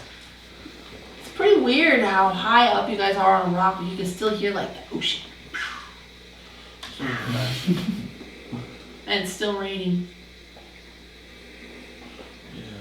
It's kind of peaceful. But you can stay awake. You stay awake. It's fine. Yeah. It's fine. You're not sleepy. Quill. Nice. Oh, okay. I can barely see that at first. 17. 17. During your watch, you hear the waves and you hear the rain. Because of all the white noise, it's kind of hard to make out. You're kind of sitting there doing the Right, kind of focusing and listening in a getting your specific sonar direction. locked in. Exactly how it works. You think you hear growls every once in a while, just like Are they almost like what the Dragonborn sounded like the night before, or the day 2 days ago, basically that kind of hissing, growling sound, but it's really distant. You're not entirely sure that that's what you're hearing through the rain, or if that's just you're that bored. you know? Right, and it doesn't help that a lot of time I hear the whispers from my tome anyway, so I Yeah. could just as easily get it confused. So I'll be a little alert, but if I don't immediately see anything, I'm not going to do anything about it. I will pass it on to you, though, that I may have heard something out there in the distance, but I'm not 100%. She and Fierce. Should kill everyone dead. Try to sharpen her claws. You.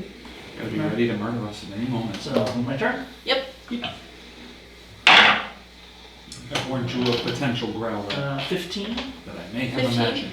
You don't hear the growls that he did, but you kind of enjoy sitting there listening because basically as your watch kicks in, the tide starts coming in, so the waves get louder and you can hear them smashing up against the sides of the cliffs outside. And for a brief moment, you're concerned because you're on an island with no boat, and there's a lot of water all the way around you. But it's probably fine. Probably. I'm a pretty good swimmer. It's really just me that doesn't like the water. Other than that, your watch passes George That's it. Alright. I'll wake you up. Hey, we don't have a boat, but don't worry. I'm a good swimmer. Then I go to bed. Nice. Okay. So, I completely forget about the growling. so how far would you say that the edge of the island is to the shore, the land? I'd say it's about a quarter mile between the two. And how long would that be in feet, roughly? 1,700 feet. Okay. That's a lot Pretty of... close. Yeah. I'm gonna check my math. It's fine. 1,300. 2. You're still pretty close. Good God. For what? Perception. Nice. All I can think of is You're the pretty first- sure it's still raining. You go out, you look out the window and check. Yeah, it's still raining. Right. Did you bring any books? No. No? I Okay. brought plenty, but you didn't ask. 1,320 feet. So, okay, that's Still pretty close. quite a long distance. I said it with confidence, that's what matters. I was mainly curious for like ability purposes because I got something that I could fly for a short period, but Oh, nice. Very briefly. but you know it can't make Hey, 1,320 feet in a minute, so Not as well. I don't think so anyway. All right, so that was my watch. Is I rolled 2 on perception, and very nice. Eventually, you see the sky getting light, and you're like, oh yeah, dawn. You perceive the dawn. And the sky starts getting brighter, and the rest of you kind of roll over. You're a little stiff, because even though you're young, healthy people, sleeping on a cold stone floor is shit. Yeah, it's still unpleasant. So, you gonna do your morning exercises? Absolutely. I will read for 1 hour. You're gonna read for a whole hour? That's about how long this takes. I don't trust her new period bags. Understand. Yeah. Do my morning ritual of exercising. Do you join her? Okay. You are not kidding. Every morning. Everything. Okay, so at this point, you guys have the rule of the island. What are you gonna do? I guess we should start looking for entrances to those caves. Well, if these two are done and we can finally move, yeah, I agree. I think we know where one is. I take him over to where the well or whatever it was is at. Okay. I don't know how deep it is though. Well, I mean, I could potentially check how deep, but it could alert whatever's down there. That's right. Because I could cast light on a rock and then just drop it down there. What do you think? Is that a... Well, you can't get down through this, it's too small, so I don't think it's worth, I'm pretty sure she can fit. Like measuring the dimensions yourself. like it's just wide enough Put your for arms out slightly wide wider than a bucket. This is the physics we can talk of. Well, if they're old smuggler tunnels or some type of, then we should really look for a cove along the coast. Well, we need to see if there's potentially another way down the other side of the island than we came up. Yeah. Yeah, because we didn't see anything on the path that we used to get here. No. Was there any like deviating trails that went off that It was path? pretty straightforward. You guys haven't explored the outside of the building itself, Yeah. but Okay. I will go move the door barricade kind of out of the way and prop it up. alright. So I guess we'll head outside and start looking for other paths down. Down and around. Around. Okay. As you guys circle the building, you do find one over on the side where the glass window is at, or where the glass window would have been. There is basically a thin like goat track basically that goes down that side of the Yeah. I'm sorry. I had to. down the side of the rock face there. Okay. I'll go first. I'll just Alright. start going down the trail. Okay. You have to proceed with caution because it's been raining on this slick gravel trail for weeks now. But the trail kind of continues down and it winds around and it zigzags in a couple of places and it is very much a goat trail. Give me a dexterity, acrobatics. 19? 19, okay, so you make it down all right. What is our marching order here? I would say that those two first, and then, Us two in back. like, I know it's going to be single file, so I guess which one of us. I mean, if you're fine with it, I'll take the back. Caboose, got it. All right. Second. I have a cape of GTFO. Acrobatics, that would be a 5. 5. Okay, you have to move really, really slowly because you almost slip a couple of times and you're in your big armor and you're just kind of like side crabbing down the side of this thing because you're having to clutch onto the rocks as you go. And eventually Akiko has to come back and be like, okay, put your foot here and then put your foot there and then put that foot there, and she helps you basically get down it, but it takes quite a bit longer than it did for her. She was like, so. I'm used to this. Alright. I'm going to use one of my lucky, Okay. the same roll both times. Sucks. 9. 9. You were just not better than still better than him. Yeah, a little bit better. You have to proceed fairly slowly. One, Chuldaiku's in front of you and he's not moving at the fastest pace. Yeah. But you're kind of okay with that because your slippers keep slicking in the mud. And that's I'm not wearing slippers. You're not wearing slippers? I totally imagine you with like light blue curly toed with a bell on them slippers. Oh, yeah. I do have fine clothes. I would have some nice. You're like, Like I look that, nice, but like Straight up shoes house or slipper boots, ones. yeah. Like they don't have like real soles on them.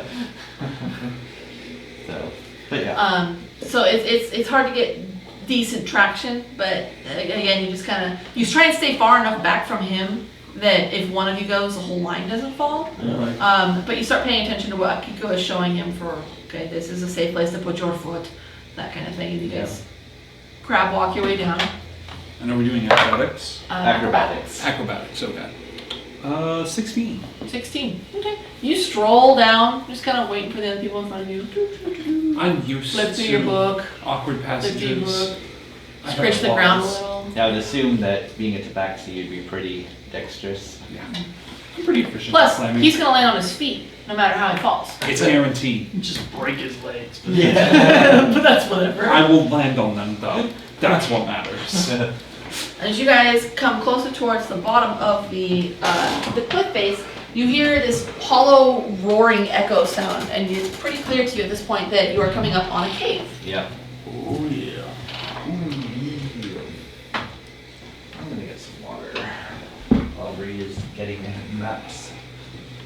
I suppose now is as good a time as any. We've been traveling for 2 days, and honestly, I haven't properly introduced myself, and I mildly apologize for that. My name's Quill. Oh, Akiko. Okay. Hi. Do you always do that when you wave to people? Thank you. Yeah. That's interesting. I like it. I thought you were gonna go ahead and set it on the Yeah. table over here. No, I'm not that prepared. I'm gonna put it right here. Takes a while to actually think about this part in advance. Anyways, I found one hand to be suitable. But it doesn't change, so I find it interesting. As you missed, I was finally formally introducing myself because I haven't actually done that.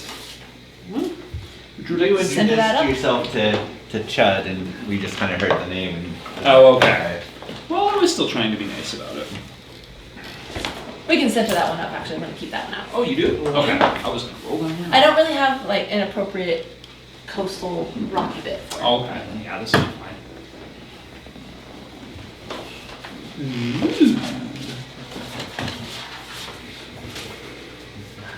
Smarter than that. Middle crevice. And are we coming in from the thin side? No, You guys we're are coming Okay, we're on here. the wide end. Yeah, you'll basically Yeah. be coming in just down that side. Okay. You have Bell. Or it's just Facebook Yeah, notifications. No, I unplugged the laptop because I was curious about how its battery life does. And that was sticky. It's pleased that I plugged it back in.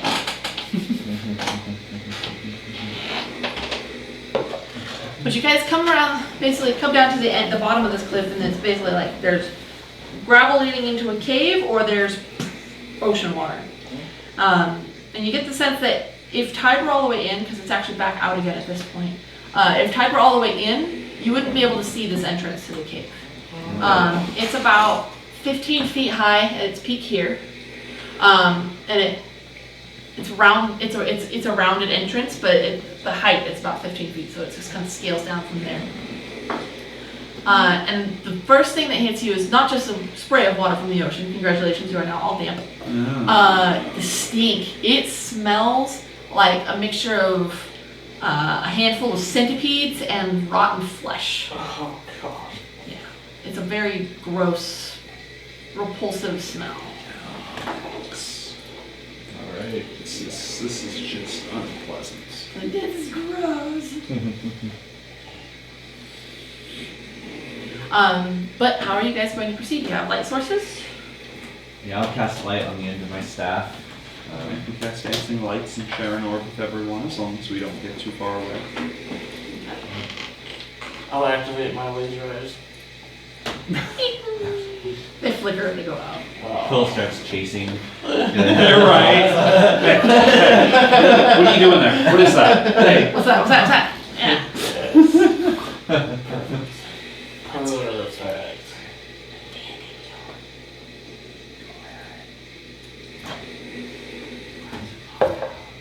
Because I'm in private mode so that I can have my documents all opened. It's fine. I'll just open another tab. Okay. Are we going to maintain the same marching order there? I think so. Sure. Change it. I will stealth. Okay. Give me I'm a going into a stealth cave. roll. I'm okay with that. 20. Oh, you have disadvantage. You're 20? heavy armor. Okay. Rico, I knows your pain. So you're up ahead right here. There is a pretty large pool of water there. I did good. Kevin? I Okay. was back and forth between 18 and 5 on the What's the dice. type of armor that I have? I think scale mail So would it's be the most appropriate. So not disadvantage then? Yeah, it's only heavy armor. So I it think should scale is a medium, so I don't think it's. some of the medium armors have disadvantage. 21 on my stealth. 7 on mine. I am a Tabaxi, it makes sense. Scale has disadvantage on stuff. Good thing I rolled twice. Good. It's one of the 2 medium armors that does. Ouch. And then I need everyone who's come into the cave. Okay, did you roll stealth? Yes. What'd you get? 7. 7, 7, 21. 21, 20. Okay. There's a party of 2 here. Table for 2. I need perception checks from everybody, please. Oh, yeah. 19? Okay. 5? Yeah. 8. 6. Okay. Roll. Shit. So, Chuldaiku, I need you to make a Constitution saving throw. As you look down at the pool of water that's just a couple feet away from you, and you see like crocodile eyes, just the eyes sticking up out of the water, 19. looking at you. Okay, so you pass. There's this wave of kind of nausea that kind of rolls over you, but you remain unaffected by it as you see the eyes pop up out of the water with a scaled lizard person attached to it.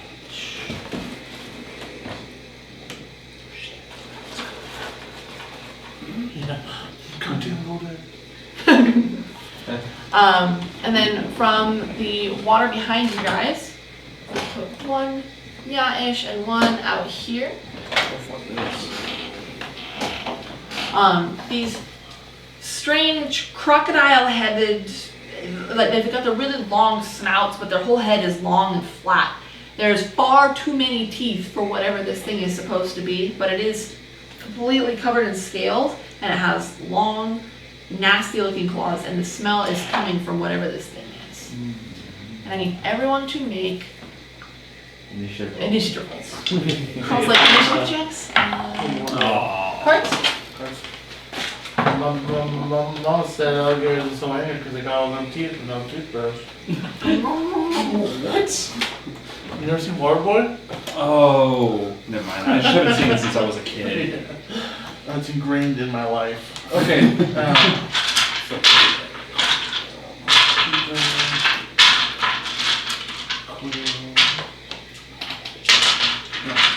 Wow. This is a really good offer, by the way. What's that? Really good offer, by the way. Who? Salvatore. Alright, Salvatore? I have so many of that guys will. I need to steal one. Okay. Let's see. Akiko. 16. Ralph. 10. Quill. 10. Go 20. Baggers. 18. Because I have all of my copies of the books, and then all of my grandma's that I'm storing for me. So. Nice. So first is Chud. So I will. There's one right in front of you. Yep. I will draw my blade. And Troy. No, that's right. It Close goes enough. right there. Yeah. I'll draw my blade. As a bonus action, I will initiate my rapid strike. Your And what? so I get And samurai. advantage. I get advantage and 5 temporary hit points. Oh, I can do it 3 times. Rapid? I think it's no. What is it? I'm going. You do have it, but I don't know. Yeah, what I it's know what called. you're talking I was about. curious if it's rapid or rabbit. Well, it's not rabbit. It's not rabbit? Okay. It wouldn't be rabbit. I don't think it's rapid. Do you want to fight? That's right. I always get confused. Focus strike. or something. Just Fighting Fighting spirit. Fighting Yeah. spirit. Rapid strike's a different ability later. Yeah, it's a bonus action. It gives you advantage on your weapon attack rolls until the end of the current turn, and you gave 5 temporary HP. Yeah. Okay. Okay. Give me that 3 I times will- a day. 3 Yeah. times. Yep. I will attempt to strike the one in the pool Okay. with advantage. That would be 25. That's a hit. Okay.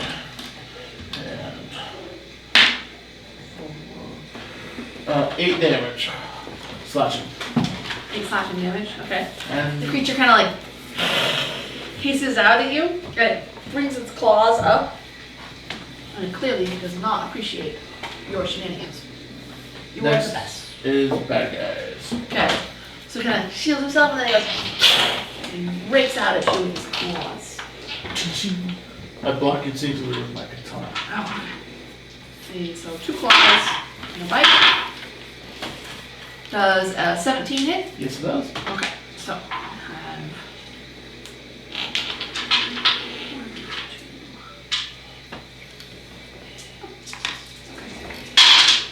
so you will take 18 points of piercing damage as this creature lunges out of the water, slashes at you, and bites into you. You got a 17, a 21, and a 21. It just wrecks into your body with its attacks. I need you to make another Constitution saving throw. 15. 15? Okay, so you pass. Okay. Akiko! There's 2 more. What about the other Oh, guys. Oh, I'm sorry. The one that is that one will come up and attack the. Let's see.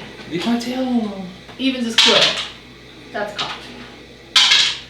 Okay, so it is going to attack Raphael. And it will again do a bite, claw. Okay. Claw, bite. Claw, Okay. bite. Let's see, a 10, No. a 20, and a 21. Okay, yeah, the 20 and 21 both hit. So we take 9 points of piercing damage as this creature just lays into you with its really gross looking claws. I need you to make a Constitution saving throw. Okay. Move the third one up to me. Okay? It's within range if it wants to be, so. From where it was at, Okay. this is actually 6. 21. squares. 21? Okay, Mhm. so you're good. Now that it's kind of done damage to you and raked up your body a bit, suddenly the smell doesn't seem as bad. Doesn't seem like the worst part of these things. And the one on Akiko. What? Oh, that's bullshit. Okay. 6, 7, and 19 Then I'll tell you what it. for 6 points of piercing damage. Akiko! Alright. We get attacked and that one claws into me, I just grip my Tetsubo super tight, and you notice that like instead of my skin being white where the white knuckles, it's almost like a greenish tint, and my eyes go from a deep brown to a bright jade green, and I just snarl and I gonna slam into Akiko the smash. other one. So bonus action rage, and then Okay. recklessly attack the one that just came up and hit me. Okay? So 23 to hit. That's a hit. Yeah. 14 plus 8, 22 points of total of 22 points of damage. 2 of it was necrotic. Okay. So you bring your Tetsubo down and you just smash completely through this thing. And there's a brief moment where your weapon impacts and it basically shoves the body to the side where it's encased in this like lime green shell of hardened crystal like jade. And then the creature shatters apart, crumples to the ground, and it's just this rocky, messy puddle of guts and green shrapnel. That one's dead. Oh. Cool. Who's next? Next, Ralph and Quill simultaneously. I have a dex of 2, so. I guess that makes me first. I don't like where I'm at, and with my trusty cape, I'm gonna use one of my misty steps Okay. over here away from all of that. And just by looks, which one of you seems like you're struggling more? I would think maybe you, because you've had a chance Well, to that hit one. Like, I got hit basically half health with the one attack that got. Yeah, so you look like you need it more. I'll go for an Eldritch Blast. How many hit against points do you have this total? Total 40. Okay. Damn. So I guess his was almost half as well. 14 plus 6, so 20 to hit. That's a hit. Ooh, and it's 1d10. I know, I had to remember which one was the d10 for a second. Well, I rolled a 1, but I do have Agonizing Blast, so 5. 5 points of damage. Out of Alright. force And that's on the This one in the back. near water. Okay. Alrighty. Who is after Quill? Is your blast just kind of, you go disappear over there and you go. With a bit of smoke left behind. That would be me. Okay. Face So- of brimstone. I reach out, and electricity starts going down my fingers. I'm going to try and shocking grasp it. Okay. That will be a 22 to hit. That's definitely a hit. So that's 8 points of lightning damage, Okay. and it can't take any reactions until the end of its next turn. I think it's its next turn, is it mine? I'll have to look at the spell. But it can't attack me as I move out of the way. And that's what matters. So I'm gonna move over here. The body kind of like stiffens up and it's got a little running across its frame. So I have moved away from it right now. And it is the end of my turn. Initiative. Hey. Akiko, So the start of its next turn. Ralph, 17. Quill, 22. Daggers. 18. So 20, Quill, you were first. I'm just gonna re-Eldritch Blast this guy. 19 to hit. That's a hit. One less than last time. And that is much better. 13 points of force damage. 13 points of damage to the same one that you've already been hitting? Yep. Yeah. And the one that I just shocked to. Yeah. Alright. So it hasn't even had a chance to recover from the lightning coursing through its body before this gaping hole of black energy is just blasted into its back. And it just stiffens up and just crumples to the side. Next is Ralph. No, sorry, Bad Guys. With an 18. Hey, he gave you an extra L, it's fine. Alright, bad guys. Okay, so the one that is, oh no. Oh, okay, apparently there's a sleep mode on this thing. There's only one more. There's only the one left, and that's the Yeah. one that came It's in the from out. pool. It's on Yeah. me. It's on you? Okay, so it's gonna take a bite and a claw at you and a claw at you. So, claw at you, 20 to hit. Yes. So you will take 4 points of slashing damage. 2 damage. 2 on you. So bite, 7. No. Claw, 14. No. Okay. So it's just scraping against your armor frantically, like a cat that doesn't want its nails trimmed, but it's just not being effective. Alright, I am just going to firebolt it. So, natural 20. Woohoo! Nice. So that's a D10. Of course. 2 points of Oh, damage. it burns! It burns! That is, I think, the first time that one has been hit, though. So No, you smashed it with. No, that's right. you hit it. destroyed that one. You did 8 damage to the other one, right? No, it's the one in the This pool. Oh, okay. one. That's the one that he's been attacking. Okay. So 8 damage to 10. Plus total. 2. Okay. Yeah. So you shoot your bolt at it, and it doesn't seem to do much damage, but it caught it right in the fucking eye, and so its eye just becomes this like melted, sizzling source of agony on this poor creature's body. And it will immediately lash out to attack, but not until its turn. Alright, After Ralph, it is Akiko. Alright. So I'll lift up the Tetsubo and just kind of swing it back around recklessly at this other one that's still standing. Oh shit, I forgot to roll advantage against you. It Oh did. well, next time. I mean, it hit. Yeah. Could have crit, but it hit. So. But hit an AC of 20. At the head. Oof. 21 points of damage to it. So you bring it 5 around, for his neck. and much like Hulk with Loki, you just smash one direction, and you come back around and you smash the other way.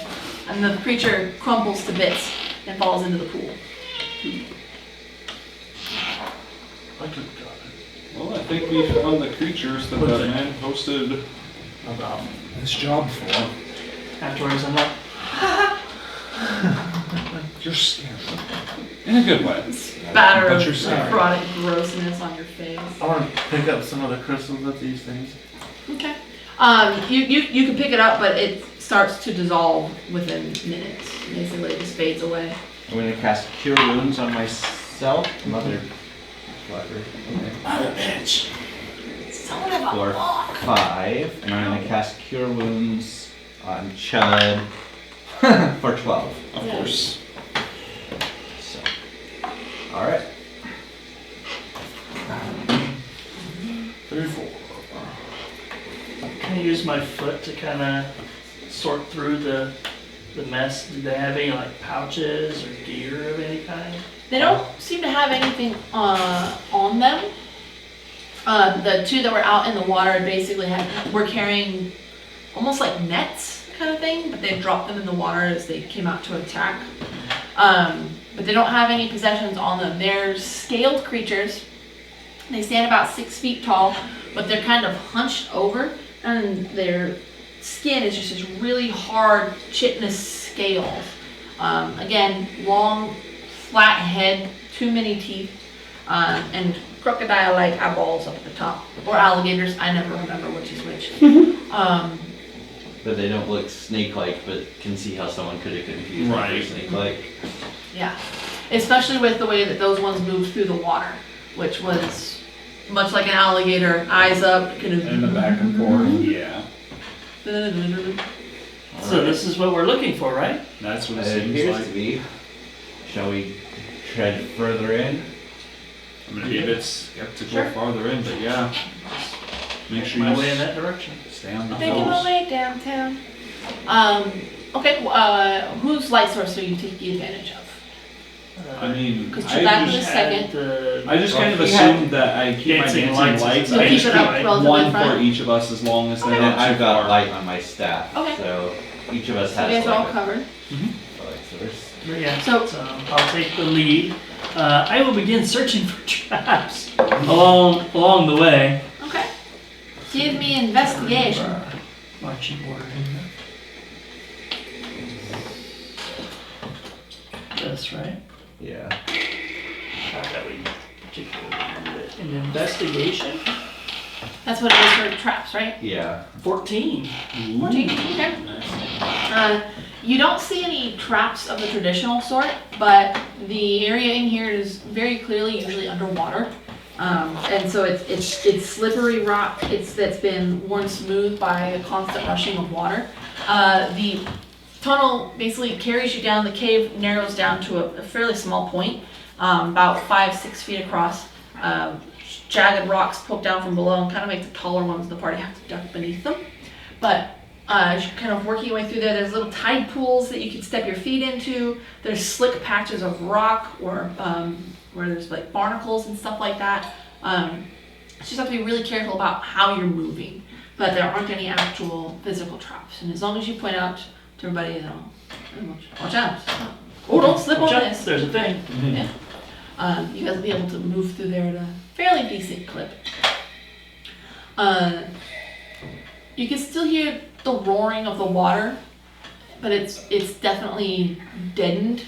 It's pounding against the rocks outside, but inside you're mostly hearing drips of water. Every once in a while you hear another growl, and this one does not sound like your imagination. These are definitely what you heard last night, just on a much more muted scale. Okay, okay. With the sound of the growls, I want to try to go back to being, at least attempt to be stealthy. Okay, give Okay, me with your that. stealth check. And if Yeah. everybody else is going to be doing so as well. 14. Ugh. 8. 12. Alright, good job, guys. Nailed it. This is a guy in armor with a banner. Yeah. So the only light source that you guys have at this point is the dancing lights and the staff. The sunlight is completely blocked out at this point. You've gone around enough curves and bends, and you continue making your way through here. And give me a perception check. You're up in the front. 15. 15? Okay. You hear the sound of rushing water up ahead, but not like the ocean waves have been rushing water, but more like A stream. Or a stream or a river, basically water moving at a fast clip over rocks at a constant basis. And you guys come into guess The I'll slide next this back. chamber. Yeah, so take that one out if you want. 'Cause there's been some chambers in between. I just didn't want to make a whole bunch of Okay. hallways, basically. There you go. Oh, all over. She's struggling, alright, it's okay. There's slippery floors.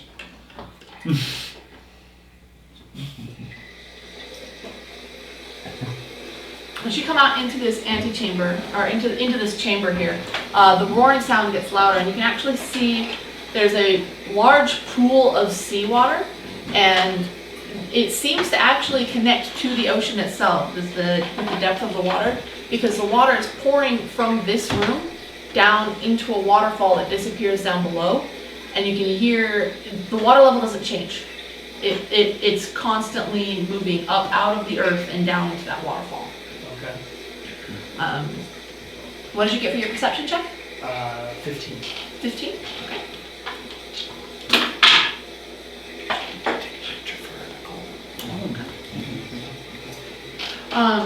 So you notice in the water 2 more sets of eyeballs.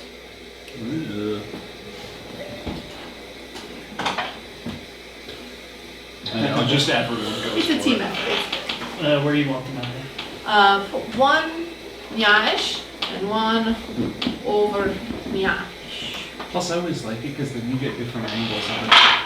It's always nice to see your guys' perspective of the table. And then off to the end over here, you just barely catch sight of a tail flipping out of the water, and then there is a resounding splash down below. Oh, okay. But for now, I need you guys to roll initiative. Mediocre. Well, it's the worst I can get.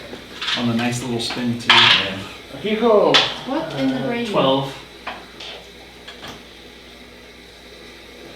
Ralph. 3. Quill. 14. Bad guys. 18. Because I've somehow managed to roll the same number 3 times in a row today. Bad guys. We're first. That's me today. Yes. Good. Nice. Nailed it. Okay. Let's see. I had a 10 stealth. Did they notice me? Sorry. I think it's safer to say There's is there probably anyone the that dancing lights. don't know? Oh, It might that's have true. been that. All right, so from down below, underneath the sound of the rushing water, you guys hear some kind of hissing, growling sound. But these guys are going to move forward to attack. I'm gonna have sounds like that since we have family arguments. How far can he move? Let's see. I'm assuming they have a swim speed. They No, they're do- not proficient at swimming. They just live in the water. It's just 30 feet though. No. This isn't doing what I guess he can just make it. So you got 2 on there. Close enough. All right. So those 2 will take their attacks against Akiko. Not reckless yet, so. So just regular attacks. 22 to hit. Yep. And 22 to hit. Yep. Bite. 7. Nope. Okay. So 5 points of, 3 points of slashing damage and 5 points of piercing damage. So 8. Yeah. I couldn't remember if, I'm not raging, so that's full damage, right? yeah, I just couldn't remember the different types of damage, basically. The other one will take its 3 attacks against you. 16, Yep. 17, Yep. and 20. Yep. So 13 points of damage as they both just kind of come up. One kind of snatches at your legs and scratches at you, and the other one just comes out and just chomps its monstrous mouth onto your arm. Okay. And that will conclude their turn. Yikes. Next is Quill. Is this spot in the corner that's not colored actually dry, or is it covered in water too? This Yeah. here is wet. Oh no, I mean this back corner right here. This part is dry up until about this tile, and then it slopes down into the water. There we go. I can't really. Yeah, see, I couldn't see that it was dry the whole way. What was that? No, because I don't want to be in base contact. I guess I'll just kind of stay where I'm at. I'm gonna yell duck because I don't want to hit all of you, but I am gonna cast an Eldritch Blast on the one that I can see as clearly as I can hope. And that's a 15 to hit. 15 will hit. Ooh. For another 5 damage. Alright. Okay.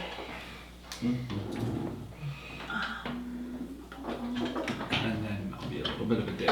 And was that the pale one or the dark one? It's the Pale pale one. one out here. Pale one. I had better sight of him than I did the other one, so.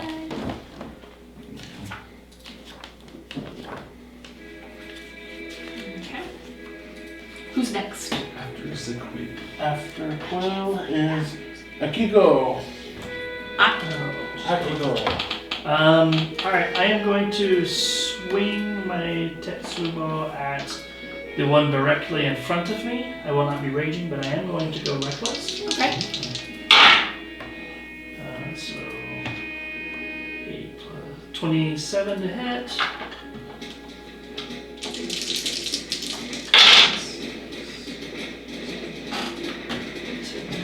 15 points of damage to that one. To the dark one or the pale one? The dark To the one. dark one. Dark one, 15? Yep. Okay. Still standing? Yes. The hiss in rage and where your weapon impacts against them, it does the same thing with the effect where it's like this green shell kind of forms and it's this jagged crunch of glass on their skin. But he's still standing. Now he's angry. Okay, now it's my turn. So I will kind of push my way past Akiko. Yeah, right there. Right here. I'm gonna attack the pale one. Okay. 18 That's a hit. for 8 damage. 8 points of damage. Pale one. Okay. And after me, it is Ralph. Raphael. Raphael. Raphael. Alright. So I'm gonna move up here. I am going to prepare a firebolt. Okay. So I pop one in one hand. And you see me glow for a bit. I pop one in another hand. I'm gonna use meta magic, do twin spell. I'm gonna attack each of them with a firebolt. Nice. Blast him. So the dark one, 11. Actually, I'm gonna use favorite. Before you go, an 11 is a hit. An 11 is a hit. Okay. Okay. Oh, he's supposed to be. Yeah, I'm supposed to make that choice before I know.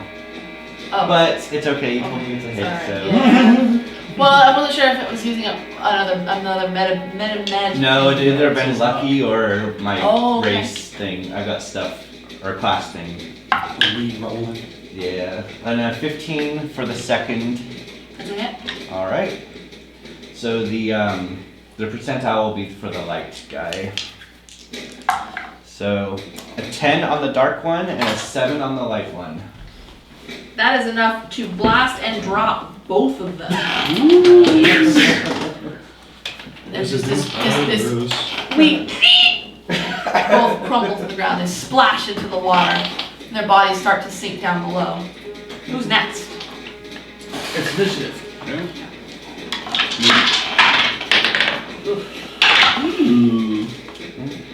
Akiko. 9. Raphael. 8. Quill. 20. Daggers. I need 2 at this point. The dudes is going to be a 1. Other will be a 12. Make sure they're labeled dudes and other. Yes. Okay, first off, it's Quill. Oh. Get him. that makes sense. Well, I don't really feel like there's as much danger because we just killed those, so I'm just gonna casually scoot up towards Raphael here. I guess I'll use my action. Do I see anything? I'm gonna assume a perception check. Yeah, perception check. 11. 11. You don't see anything in this room. The water it's moving, but it doesn't seem to be disturbed, like there's anything necessarily moving in it. Okay. All you hear is down in the antechamber below. You still hear the claws and stuff. Oh, over the ledge Yes, there? over the Okay. edge. I guess it's gonna be my turn then. I don't really have anything to do. Then it's my turn. I will make my way around the edge of the pool here. Okay. About right there. And just hold. And can I make a perception check as well? Go for it. 19. 19. Okay. You don't see anything necessarily in this chamber that it would be cause for alarm. You still hear the sounds from down below, but you also see light flickering in the room. Like you can tell that there is some sort of light source in the room below you. Okay, I'll turn my head and announce to everybody there's a light. Something is definitely going on down below. Okay. Who's next? And after me, it is Akiko. No, yes. Yes.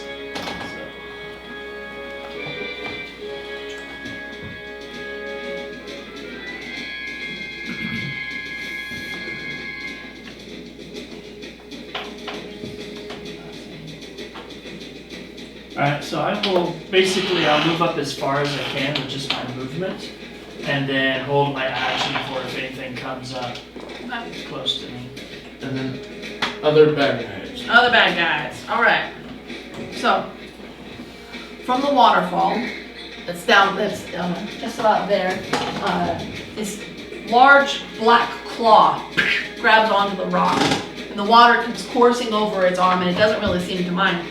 Well, lashes in one claw, and it latches in the other, and climbs up over the edge of the thing there.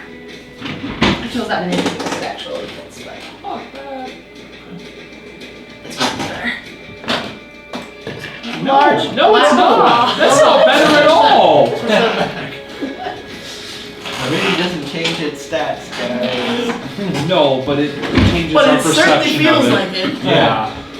But this creature comes up, puts its head, its arms up, sticks its head up over the edge, and just roars at you guys. Who's next? After that, it is Raphael. Alright. So I see this thing come up. I am going to cast Scorching Ray. Got it. So 3 rays. That'll be a 19. Let's see. A 19 will hit. Okay. A 15. 15 will hit. And a 23. Nice. So, yeah, 66. 8. More dice. I have dice, I just, I was gonna say I have a couple of D6 if you need them. I forgot that Scorching Ray Uses a lot a of lot. dice. It's only, It's a fire spell. It's Yeah, gonna if do you're a gonna be a lot. caster, you're gonna have to do a lot more dice sound. yeah. That's why I just keep all of these out now.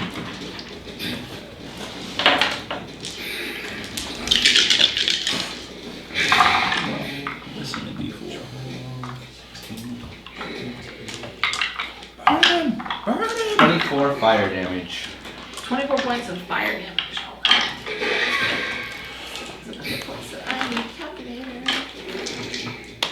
Alright. Now it's the small bad guy. Small bad guys. Okay. So, from down below, you hear more activity. You don't see anything come up, but the drake that's in the waterway there is blocking most of the entrance at this point. And initiative. Oh. Hey. Hey. 21. Raphael. 22. Quill. 22. Okay, so small bad guys. 13. Big bad 1. guy. So. Hey, Quill- have you ever climbed up a waterfall, guys? It's hard. It's tired. Oh, I'm really tired. Raphael and Quill are simultaneous. Go ahead, Quill. I am pretty fucking terrified in the midst of all this. That is a large creature. I'm gonna scoot up and nonchalantly hide directly behind Raphael and cast Armor of Agathis on myself. Okay. And I will spend the rest of my turn trying to act like I'm not actually behind, or not actually here. But I'm gonna wait until you're down because it's gonna be better. I'm gonna hide behind him as if I I'm don't not know. actually there. Otherwise, that's my turn. That makes it you. All right. I may or may not be using you as a kind of meat shield. Well, all right. Right now, I'm just going to firebolt it. Okay. 20 total to hit That's a hit. for 9 points of fire damage. Okay. I completely forgot I had brought juice. Who's So next? after them, it is Akiko. Alright, I'm going to bonus action use my last rage for today. And go running up to the dragon looking creature and recklessly pummel it in its face. Hopefully. Good addition. So does a 14 hit? Yes, that's a target class. Oh.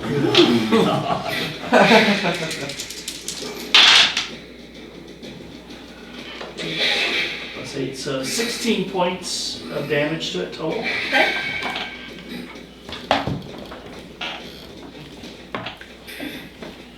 Okay. So then it is my turn. I will run out to the opposite side of you. You have to sploosh through the water a bit. And the water is fairly deep there, so give me a strength saving throw to resist being knocked over by the water. 21. 21. So you jump in the water and you're like, shit, that's cold! And the current shoves against you, but you just kind of brace yourself. You bring your weapon up to attack. Okay. So then I'm going to activate my fighting spirit. Okay.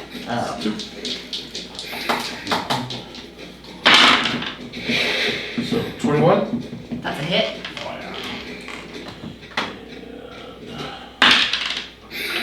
8 damage. Gives me 39 points. Okay, and so after me, it is the small bad guys. Okay. You can hear some splashing down below, but you don't see anything come up the waterfall. Okay. And the big bad guy. Big bad guy. Big bad guy is going to take, let's see. It's going to crawl up so that it occupies this space here. Maybe sometimes to move it up.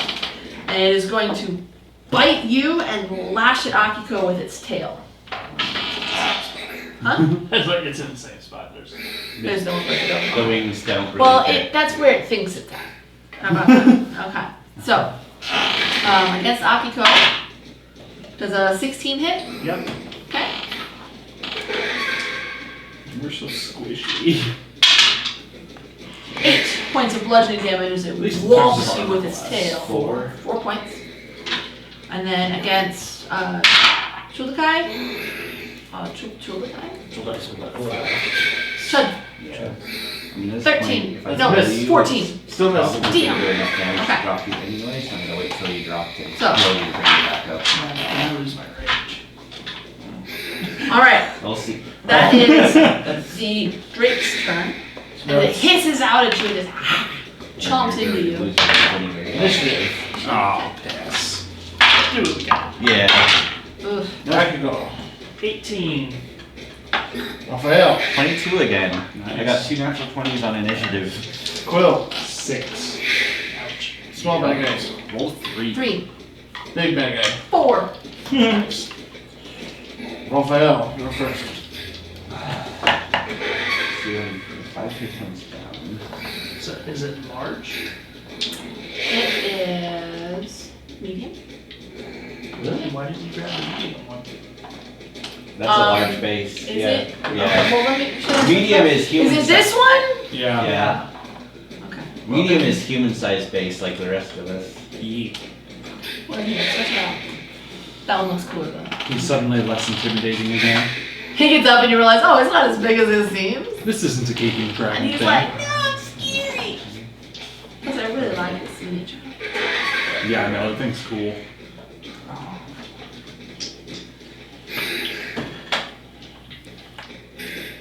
Alright. I'm gonna cast Healing Word. I'm gonna use another meta magic to twin spell it. I'm gonna heal both of them. Nice, very nice. Purple is going to be Akiko. Black or gray will be Chud. Oh. Hmm? Never mind. He wanted to be purple. No, I'm only down 1 hit point. I could heal myself then. Gray. Gray will be purple will be. I was gonna say meanwhile, I On a had scale of both. 1 to 40, how do you feel? So you take 39. 7. And I get 8. The room's got purple. Do you have bonuses to healing similar to the life class? Or No. Okay, yeah. You knew what I was asking. Don't have any bonuses to healing, but the fact that I'm a sorcerer casting healing spells. Is enough. That's what I was like, what? That's why, isn't it the Celestial? The Divine Soul. Divine Soul. Fireball! Yeah. Shocking grasp! Celestial is the Limit Warlock heals! version. Okay, okay. After Raphael, it is Akiko. Alright. So I am going to recklessly attack this thing again. Oh, it's much better rolls than last time. Yeah. 25. That's a hit. Nice. That's also much better rolls. So 12, 14 plus 22 points of total damage Okay. to the creature. So you bring your club down and Tetsubo, whomp, and you wail into this thing, and it yelps, and its body falls backwards, splashing into the waters below. Did it look like it was dead or just knocked down? The hit slams into its head, and its head is encased in that green stuff. It lets out a scream, and it falls down below. You're not sure if it's gone or not. Then he's had a reaction to try and grab his tail, so it doesn't fly over, it doesn't go away. I don't think that's a thing, but I'll consider it for next time. Okay. Who's next? After, it's me, after Akiko, so. I'm gonna step to the top of the waterfall and just peer down, see what I can see. Okay. If you guys want to shove that way, I'll bring the other piece up. Jeez, I hope to God you don't just get pushed over. Don't go chasing waterfalls. Oh. Chasing waterfalls. What is it? It's the other guys? Yeah, the other guys. Where Michael he's Keaton constantly is, yeah. making reference. Oh man. That is I love That was actually movie. a funnier movie than I was expecting it to be. Whoops. What Yeah. movie was I it? really like The some of other its guys with ridiculous- Oh, Will yeah. Ferrell and what's his butt? Mark Wahlberg. Yeah. Marky So the Mark and waterfall boys. goes down about 15 feet before it drops into a pool of water down below.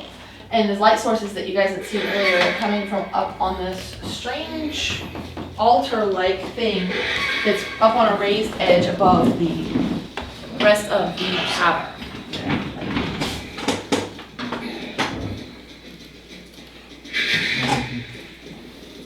So what you doing? So I'm gonna do a perception check to see if I can see this creature and if I recognize it. Okay. 13. 13. You're not, super knowledgeable about all the different types of beasts that are out there in the world, but you're pretty sure that that's actually just a statue. It's this fairly crudely shaped gray stone creature. It looks like a version of the creatures that you guys have been fighting, the snake people, but or the scaled people rather, but a real prosperous version of one. And it seems to be carved out of the same stone that the rest of this cavern here is. Okay. Interesting. It's very crudely carved. So It's did not, that thing look like a dragon, or what did it actually look like? very similar to that. It's got the black scales. It has wings on it, but they're, was it vestigial? Vestigial? They're there for looks. Okay. It's not for flying. It's definitely an aquatic drake of some sort. Interesting. Is that drake still alive down there? You do not see. You Are we see still on for him? we are still on initiative. Yeah. Chuldaiku, with yours, you do see something circling in the water. Okay. I'll use the rest of my movement to get down to the. Okay. It's a 15-foot drop. So Do a give me do a flip. Yeah. Give me an athletics check. 18. Perfect. 18? Okay. So you don't do a flip. I'm sorry. But you do We're not manage to athletics. make it into the water and you just kind of like brace, like, kind of almost like a cannonball. It's a controlled dive and you come back up. You're out of movement and actions for the turn, but you manage to make it back up to the surface so you can breathe, and you are currently treading water. Okay. Who's next? Quill. I'm gonna scoot up my 30 feet towards. Second, right in front of you, Raphael. I suppose I can use my action to dash, but I'm not fond of the water, This one so I'll get on up the to here and call it dead. No. That's too close. There we go. Spread these 4 out on the rocks. This general vicinity. Lower deck. Yeah. I couldn't handle it.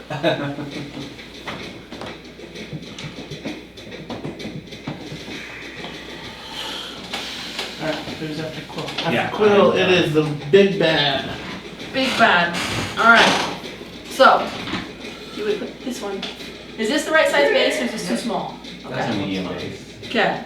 So if you would put that one circling the water, it's actually going to lunge out of the water and just take a bite at Chuldaiku. This one is slightly smaller than the last one that crawled its way up to the top, but it still has just as many teeth. You would say that this was Respect the second circling. Does a 13 hit you? No. Okay. Damn, almost hits me.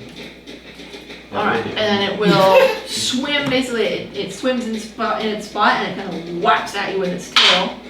Does an 18 hit you? Yes, it does. Okay. So you will take 7 points of bludgeoning damage as it slams into you with its tail. And I need you to make a strength, dexterity saving throw. 6. 6. Alright. Your head goes underwater as it sweeps the legs out from underneath you. Who is next? Small bad guys. Small bad guys. Alright, so these guys will all advance as far as they can. They will move through the water. They are not scared. So six squares as close as they can get towards Chuldaiku. This one should. So this guy should be behind it. This one up here starts barking out orders and yelling at the others, but he does not seem to make any move to come down from his high horse. And then it is initiative. Sounds like the average supervisor. I mean, what? Akiko. 22. Raphael. 4 this time. Quill. I got an 18. And small bad guys. 2, Big bad guy. 5. Awesome. Good old Akiko.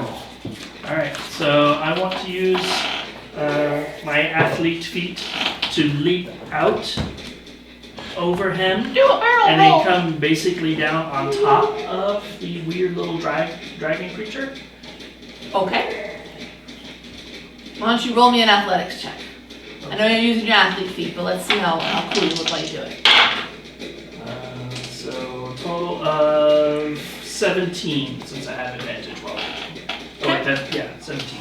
17. Alright. So you manage to land down, you slam into this creature's back. You will take a d6 of falling damage, but it will also take a d6 of impact damage. I want to attack it. And you want to attack it. So go ahead and roll your attack. You take Let's 4 do points it. of bludgeoning damage.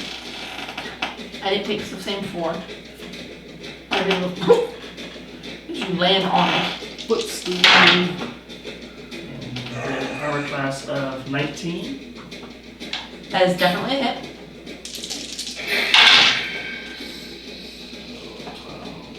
13, 21 points of damage. Damn, son. So you just slam down into this thing, and it kind of struggles in the water for a moment because you're the jade that seals up onto its body and kind of paralyzes that area for just a moment. Hold its muscles in, and so it sinks a little bit underneath both your surprise weight and the inability of moving its muscles. It seems to recover fairly quickly, but it is a very concerned animal at this point. You could say it's a concern to you. Now it is Quill's turn. Concerned Drake, we'll go with Quill. Oh, I said concern to you. Okay.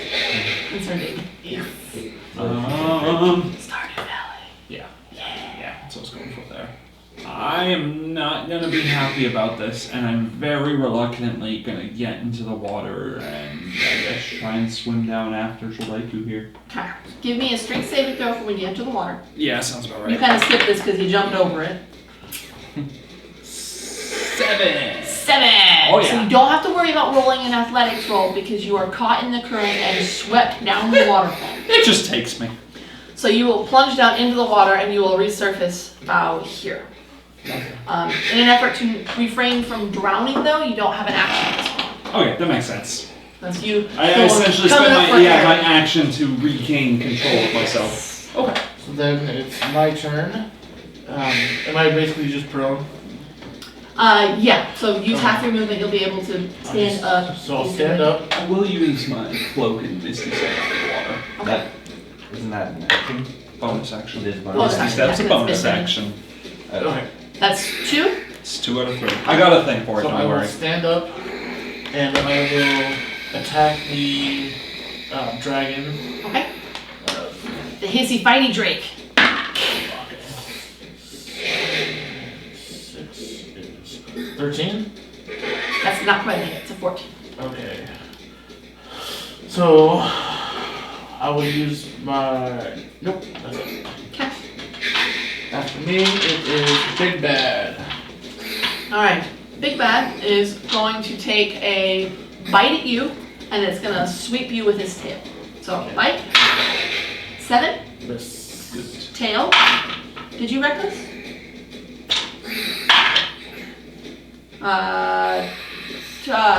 16? Yep. Unfortunate. Okay, so Nice. I missed you. Oh, Tailed you. 6 points of bludgeoning damage. I need you to make me dex. I had to do dexterity, right? Yeah. Dexterity saving throw.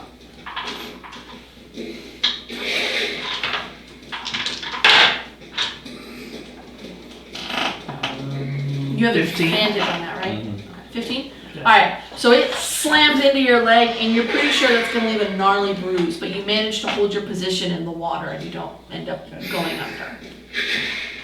Raphael. Alright. So you just essentially watched me fall into the waterfall. I'm gonna move to here. And you guys don't see this, but I'm gonna activate my Radiant Soul, and I'm basically gonna get wings. Warm it up! And so now I have 5 speed. I Turn moved into a cat. 30 feet of movement already, so I have 10 feet. I'm just basically gonna fly over here. Okay. You basically push here. And I'm going to cast Scorching Ray. Targeting 1 on the Drake, and then these 2 other creatures. So, Drake. I'm going to use a lucky on that. Alright, that'll be a 16 to hit the Drake. That's a hit. 1 of the small bads, a total of 20, That's a hit. Second. So we'll call that one not Lodak. and a natural 1 on the other one. So, And Lodak got a natural one. Okay. So, So not Lodak takes how much damage? is it half on a save? No, it's an attack roll. Yeah. Yeah, so Yeah. just do what Yeah. you will. 2d6. That's right, 2d6. So what am I doing? Wishful thinking, man, it's cool. Yeah, right. Alright. So, not Lodak will take 8, Okay? and the Drake will take 8. Excellent. Oh, Okay. and on the Drake, it's gonna take 3 more radiant damage. Okay. An additional 3. Yep. That's been bad. Oh, it's come back around. Okay. I think I just win. but Yeah, the big bottom bad of just last went round. Oh, for me. okay, no, I'm sorry. It's small bad. Small bad. Okay, that I is. didn't cross that off. Okay, so, not Lodak is going to take a swipe at Chuldaiku. 21 to hit. That's definitely it. This is not a hit. You will take. Can't actually reach him. Yeah, because not Lodak is further out. It's next to Akiko, but not Chud. Yeah. There is Or do you one mean next. this one? That's the one that I mean. Yeah. Oh, okay. The one that looks like Lodak but is not Lodak is the one that I'm referencing. That's not Lodak. Not That's Lodak. Guy. Guy can attack him. But Okay. not Lodak can't. Not Lodak is too far away. Yeah. Guy's gonna attack you, not Lodak is gonna attack you. I'm so happy with these things. How much damage did it take? 5 points from the bite, and then I'm gonna roll my claws. 13 and a 22. 22 hits. So 3 more points of piercing damage. And then on Akiko, are you recklessing? Yes. Okay, so Still reckless. bite is a 20 hit. Yep. First claw 10. Nope. Second claw 22. Yep. So 2, 1 bite and 1 claw. Oh no! 6 points of damage. 3. I got a 1 on both my damage dice. That's But initiative. it breaks down your legs. You can tell it's trying to cripple you. It's trying to make you go up. Gross. Okay, I get that. 23. I'm gonna use Lucky to reroll my initiative. Alright, that's My your that's my third? last That's the third one? Okay. third one for the rest, yeah. What do you get? Here. I got an 18. Quill. 9. And small bad guys? 10? Big bad. 16. Alright, I so didn't want to go first. Akiko, you go first.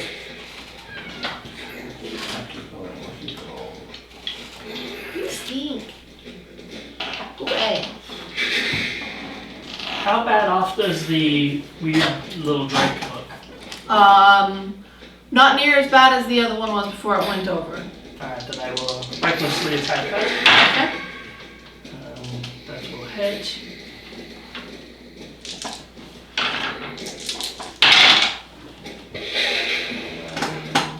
19 points of damage to it. You should clobber into its side. Its breath catches because the sheer impact is kind of. You're pretty sure you knocked a couple ribs loose. There's definitely something floating there that wasn't before. Raphael. Alright. I'm going to cast Healing Word. I'm going to use my last sorcery point to twin spell it Okay. to get both of you. Excellent.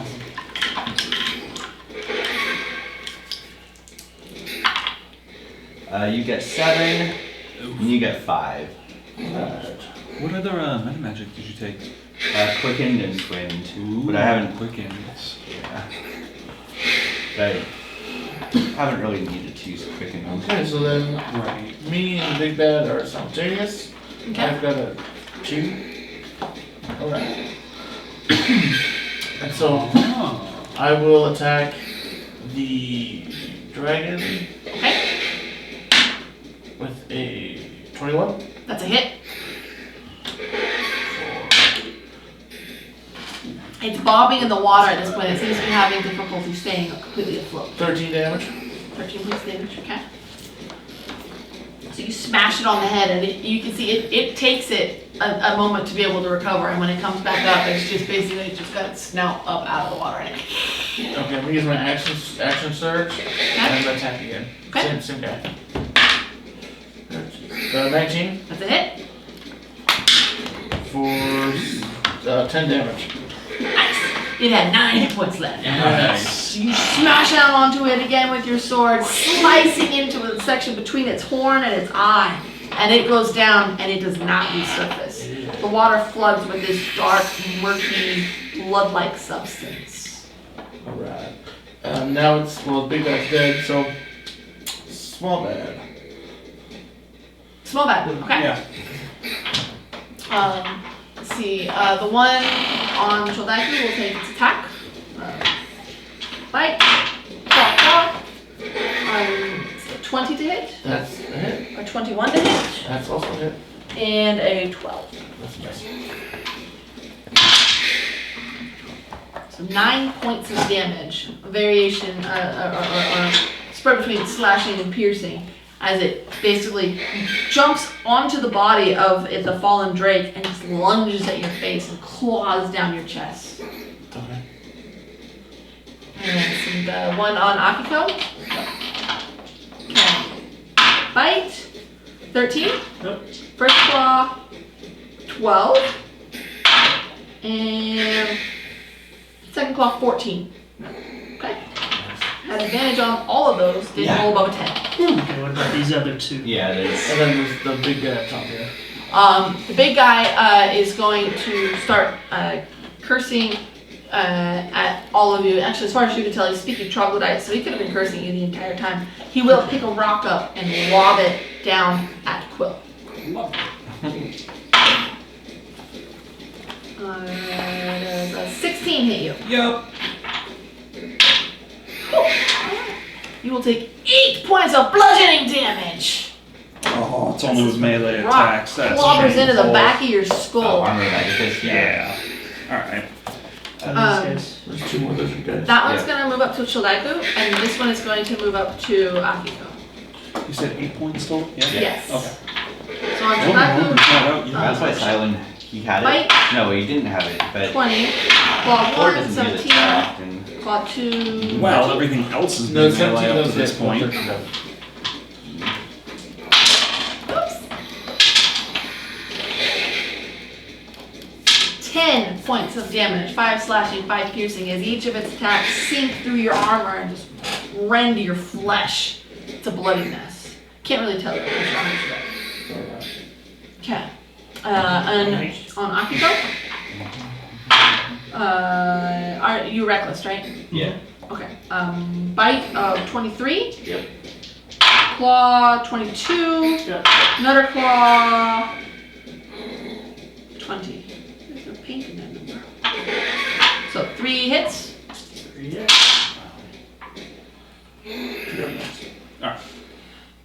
12 points of damage across the So 3 attacks. So 6. Yeah. And this thing comes at you with just a flurry of blows and just slashes into your body. Still up. Barely.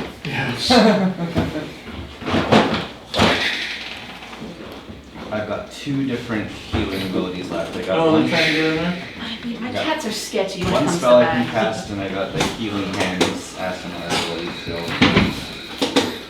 Who's after this? I believe it's me. Well, I'm pretty unhappy about this asshole that just threw a rock at me. So I'm gonna look at him, and I'm gonna cast Dissonant Whispers. He needs to make a Wisdom saving throw of, oh god, 14. Natural 19. Ouch. And 0 modifier. But you got a 19. Casually just kind of move over this way and power. Yeah, I'm good. After that's initiative. Oh, Raphael. 3. Oh, Quill. 5. Is there still 2 different initiatives? Just the one. Okay, so bad guys. 8. Alright, first up, Akiko. Alright, so I'm going to attack. One of these 2 got hit by my Scorching Ray. It was Go not- with Not like I think that's the one that got Yeah, hit by the not Scorching Ray. so Yeah, not Yeah. Lodak is taking 8 points of damage. Yeah. So he's I am not going to reckless this one. a little Smart, singed. smart, smart, So, smart. 23 to hit. That's definitely a hit. Oh, I don't want to zoom in on it. It's gross looking. 16 points of damage. For a total of 24. 24, so not low deck. Goes down. Yes. His body joins the Drake in the murky depths. Next, it is me and bad guy simultaneous. I have a 2. 0. Alright. Bonus action, I'm going to use Second Wind to regain 9 hit points. So I'm up to 19. Very good, very, very good. And I will attack the one on my left Okay. for 11. Oh, that's a troll. Yeah, that's a hit. Oh, hey. Yeah, it's like I hit with the spell with that. For 14 damage. 14 points. I don't know if That one hasn't been hit yet. No. The only one that has been hit just went down. Yeah, I missed it. Yeah. With Oh, right. Oh, okay, so we'll call that one righty. There's gonna be a How much? 14 Here. points of damage. 14 lefty and backward. Okay, Now it's Drawlights turn. with an 8? Yeah. Okay. So, let's see. So, Boss is gonna lob another rock at you because fuck you for getting closer. Yeah. Does he get any cover bonuses from being kind of behind that rock? How does cover work? Do I roll percentiles? No, it adds to AC. At best, yeah, So half. the +2 is not class. Okay. Well, he got a 20 total to hit.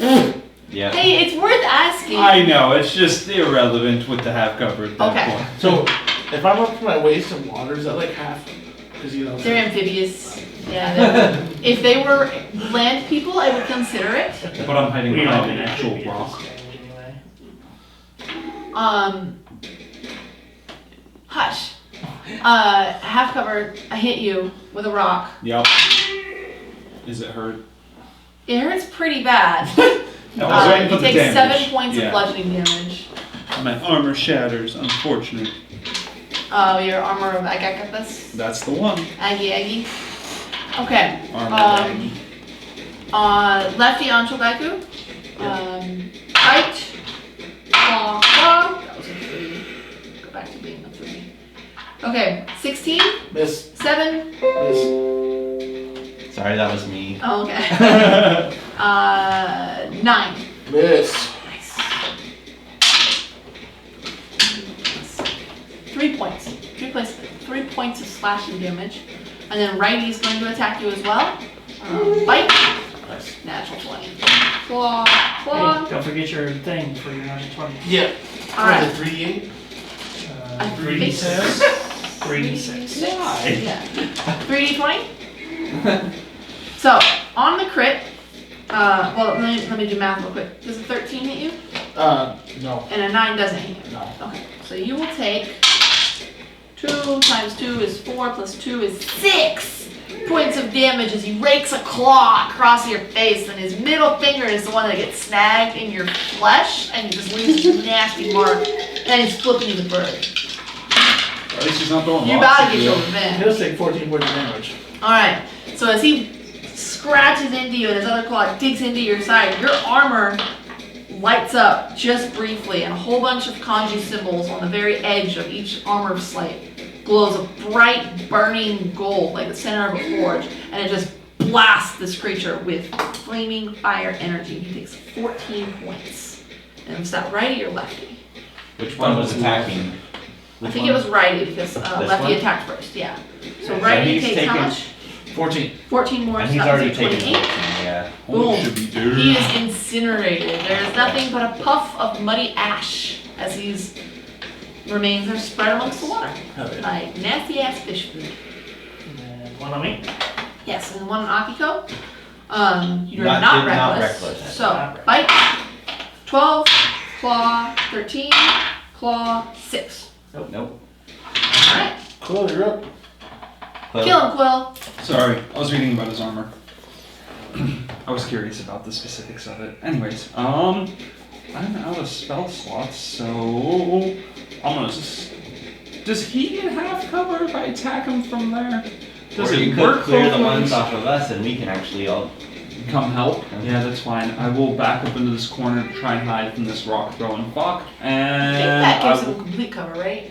if he can't see me, him. yes. Yeah. And I will cast Eldritch Blast at the one next to Akiko there.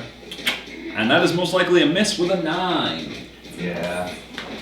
You were only off by 2. Raphael. How Yeah, long but do I your rolled a wings last? 3. 10 minutes? Yeah, so. Oh, Well, not You're fine. 1 minute, so 10 rounds. Oh, okay. This is the start of the second round. I'm tracking it right here. Oh, nice. So. Alright.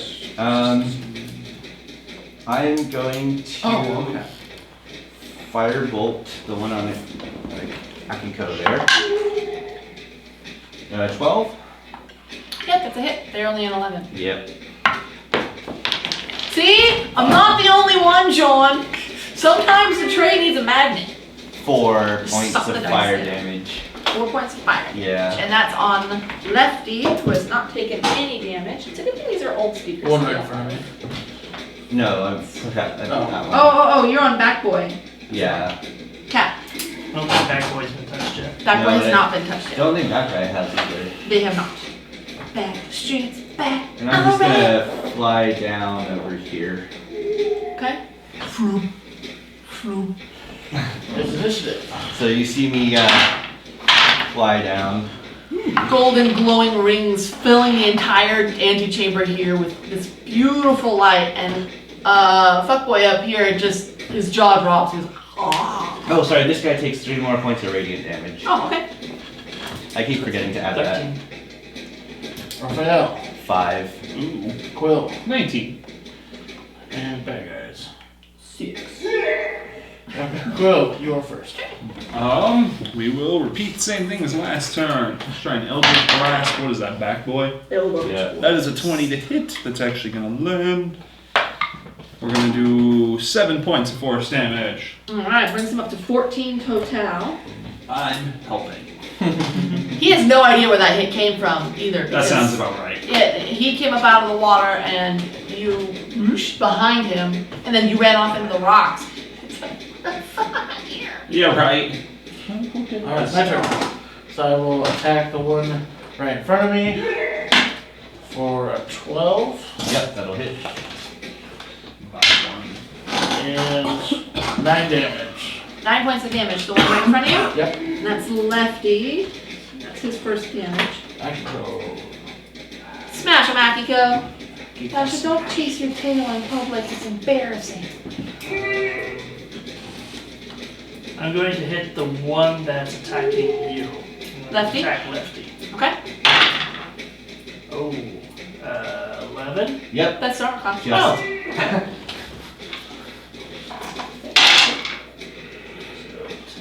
12, 20 points of damage to it. Oh, good. Get wrecked, Lefty. Is he done? Sinks, yeah. And the current from the waterfall that's still flowing around Chuldaiku just completely swooshes him under. His corpse resurfaces just about here, same as Yeah. Quill's had just recently. But he does not come up face first. After Akiko, it is bad guys.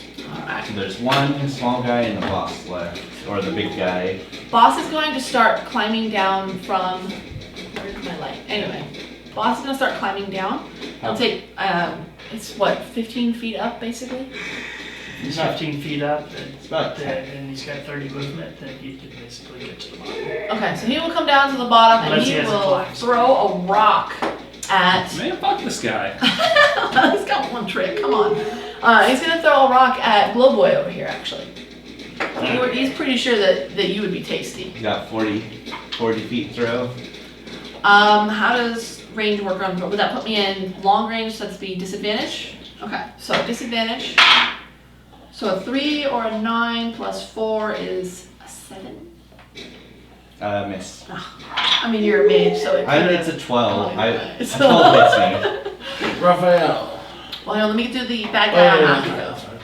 Alright, so bite, I 13. totally witnessed that. claw 5, bite, no, sorry, claw 16. 16 does hit me. 4 points of slashing damage.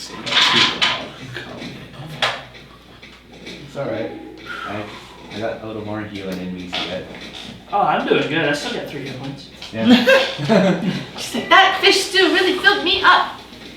Raphael. Alright. Fish heads, fish heads. I am going to And attack 6 seconds. the troglodyte. Not use all my lucky, and my other thing won't work on a natural 1. I miss. Ouch. Okay. So I am going to move up slightly closer, because I want to be able to get in range of Akiko if I need to. Okay. Alright. After that's initiative. Mother! Akiko. 21. Raphael. 3. Quill. 21. Bad guy. 14. Whoa! So Quill and Akiko are simultaneous. I got a +3. Ooh, you can go first. You're in melee. Alright. Swing at that last guy. 19. Come back here. So, 11. 21 points of damage to back boy here. 21, that wrecks him. Alright. Are you gonna. Yeah. Yeah, switch. We're at the climax of the fight. So I get just to the edge. Okay, swim. I'm going to pop out, cast an Eldritch Blast at this rock throwing asshole. Blast. That is going to be a 21 to hit. Does the 21 hit him? A 21 does hit him. I would think so. He's He gonna does take... have a higher armor class, though. Okay. 12. Right. He's going to take 8 points of force damage. I'm going to say, fuck you and your rocks, and get back in my corner. You and your rocks. Yeah, fuck this guy. Those hurt. After Quill and Akiko win, it is bad guys. How many did you do? 8. 8. Yeah, 8 points of force damage. Really? Is he moving anywhere? Let's see, where is he at? No, he's there, right? Right in the middle there. He's right there. He knows you're behind the rocks. Basically, he's got 2 targets in range. Of How melee. far away One melee is- guy and then cat. 25 feet for Akiko, I think I'm 15 now. 15 for Quill, Okay. and I'm 30. And you're 30? Okay. 35. 35? Yeah. Okay. If you were 30, man, he would have come in after you. He wants those hot ones. He's gonna go after the Tabaxi. There's about to be some real personal murder up in this corner. Yeah, he comes over, picks his rock up. Enough of the rocks! Does a 6 hit you? Oh, thank God it doesn't. Close though. Alright. You're more accustomed to getting beat with a boot. Yeah, that makes more sense. Claw, so does a 19 hit you? Yeah. Okay. So he smashes down on you with the rock. That doesn't work, so he throws the rock aside and he rakes you with his claws. First one going wide, the second one does 3 points of slashing damage. Then it's my turn after him. So I will just move along the edge here to get next to Raphael. 20. And then another 10 feet this way. I'm gonna dash. 30. Yeah. I think not actual squares makes it. It's not too bad. I mean, they're 4 squares per tile. That's Yeah. what I thought, yeah. Alright, and that'll be my turn. So Raphael, you're next. Alright. Let's see, I'm just gonna move here, stay kind of behind you. I'm just gonna firebolt him. Don't hit me. That'll be a 23 to hit. That's definitely a hit. 2 points of fire damage. Ouch. The fire smacks into the back of his head. If he had hair, it would have caught fire, but as it just has these ugly scales, it just kind of makes this sickly, burning That's the thing flesh about doing smell. a divine soul is that I don't get extra damage on Yeah. certain damage types like Hey, you need another something to sorcerer. Yeah. Is that an ish? Yeah. Raphael, 8. Quill, 7. bad guys. 14. Alright, so I'm first. So I will move up. Get this Step time. out of the corner. Oh, 8 and 6. It's 14. That's a hit. For 14 damage. Yeah. Alright. Brings him up to 24 points. So he kind of whips his head around and he snarls at you, and he's missing a couple of teeth. And this thing's head has got scars and pockmarks, and it's obviously seen a lot of battle. And I ain't mad at you. Who's turn is it? Akiko and bad guys for simultaneous. 3. I already counted it out. Yeah, I was gonna say, I believe you can make it. This one right there. I go running up at him, and I will Tetsubo, up the butt! I will reckless. Up the As I butt! go running up at him. Oh well. 17. Now that's a hit. Those are weird all the time. I'm okay with it. 14. 22 points of damage to him. 2, 4, 6. Alright. So you come up with your Tetsubo, and you smash into this guy. How would you like to do it? Ooh. Basically just like right in like the hunch of his back. Just like basically break the back right between his shoulder blades and push his head forward. Damn. Alright. So you do that, and the bones holding his neck, his neck to his spine, just disintegrate into dust, and his head actually comes flying forward and launches directly at Quill. What the fuck? He says out loud. There's a spray of arterial blood, and the thing collapses to the ground. Arterial spray. You don't take any damage, but it's really gross. There you go, Travis. Wow. I was gonna roll to catch it, and I ended up with a 1. Nice. You're like, Fatality. This is just. You don't smash him up into the ceiling though, and get him stuck on the Nothing like that. stalactites. Alright. So with that, you guys, Filthy. you are filthy. If we're out of combat, I want to cast Prestidigitation, clean myself up, because that shit was gross. That shit was pretty gross. The head just assaulted me. He was dead and he still went after me. Well, I mean, bad guy, though. I'd like to climb up here to check out the side. Okay. As you guys are actually in this room now, you can 11 differentiate points of healing. from the glowing orange fire here, which is basically just Remember, we'll just use the They're just healing hands. braziers. Add another 3 to there's like little piles of wood next to each of them to keep the braziers lit and going. There is a light that emits from behind the statue, and it's an outward glow of this bright, kind of purpley magenta color. And it's just this very thin line that outlines basically an arc on the wall behind the statue. Akiko, I would totally come join. I need you. Alright, I go with that. Sorry. You're not needed up here anymore. There's something behind the statue. I'm gonna fly up before my wings run out. Flap, flap, flap, flap. So, I look at the statue. It's not attached to the wall itself. It is carved from the same material, but it's also, the base of the statue is stone, but it looks like the finer details have been clawed out with basically clay and mud slapped on and carved out with claws. Artistically speaking, it's not bad considering the tools that they were using, but it's It's a prison statue. You want Yeah. it broken or moved? Broken. alright. Roll me an attack roll. I go reckless. Oh god, if this thing attacks us. Natural 20! Nice! So Holy you bring shit. it down, and there's a brief moment where the entire statue is Damn, engulfed in the 23. green crystal jade, and it looks like a 30. fine jade statue, and then it 31 all points of damage. 31 points of damage completely shatters and falls to dust. There's a light tinkle, tinkle, tinkle, tinkle, tinkle Is of it glass hitting the ground as the jade sprays out everywhere, and everybody else is just like, ugh. So go ahead and remove the statue. Cool. Oh, it's okay. I Yeah, it was like on offerings. It's from our Kickstarter, our Bones Kickstarter. It's still really cool.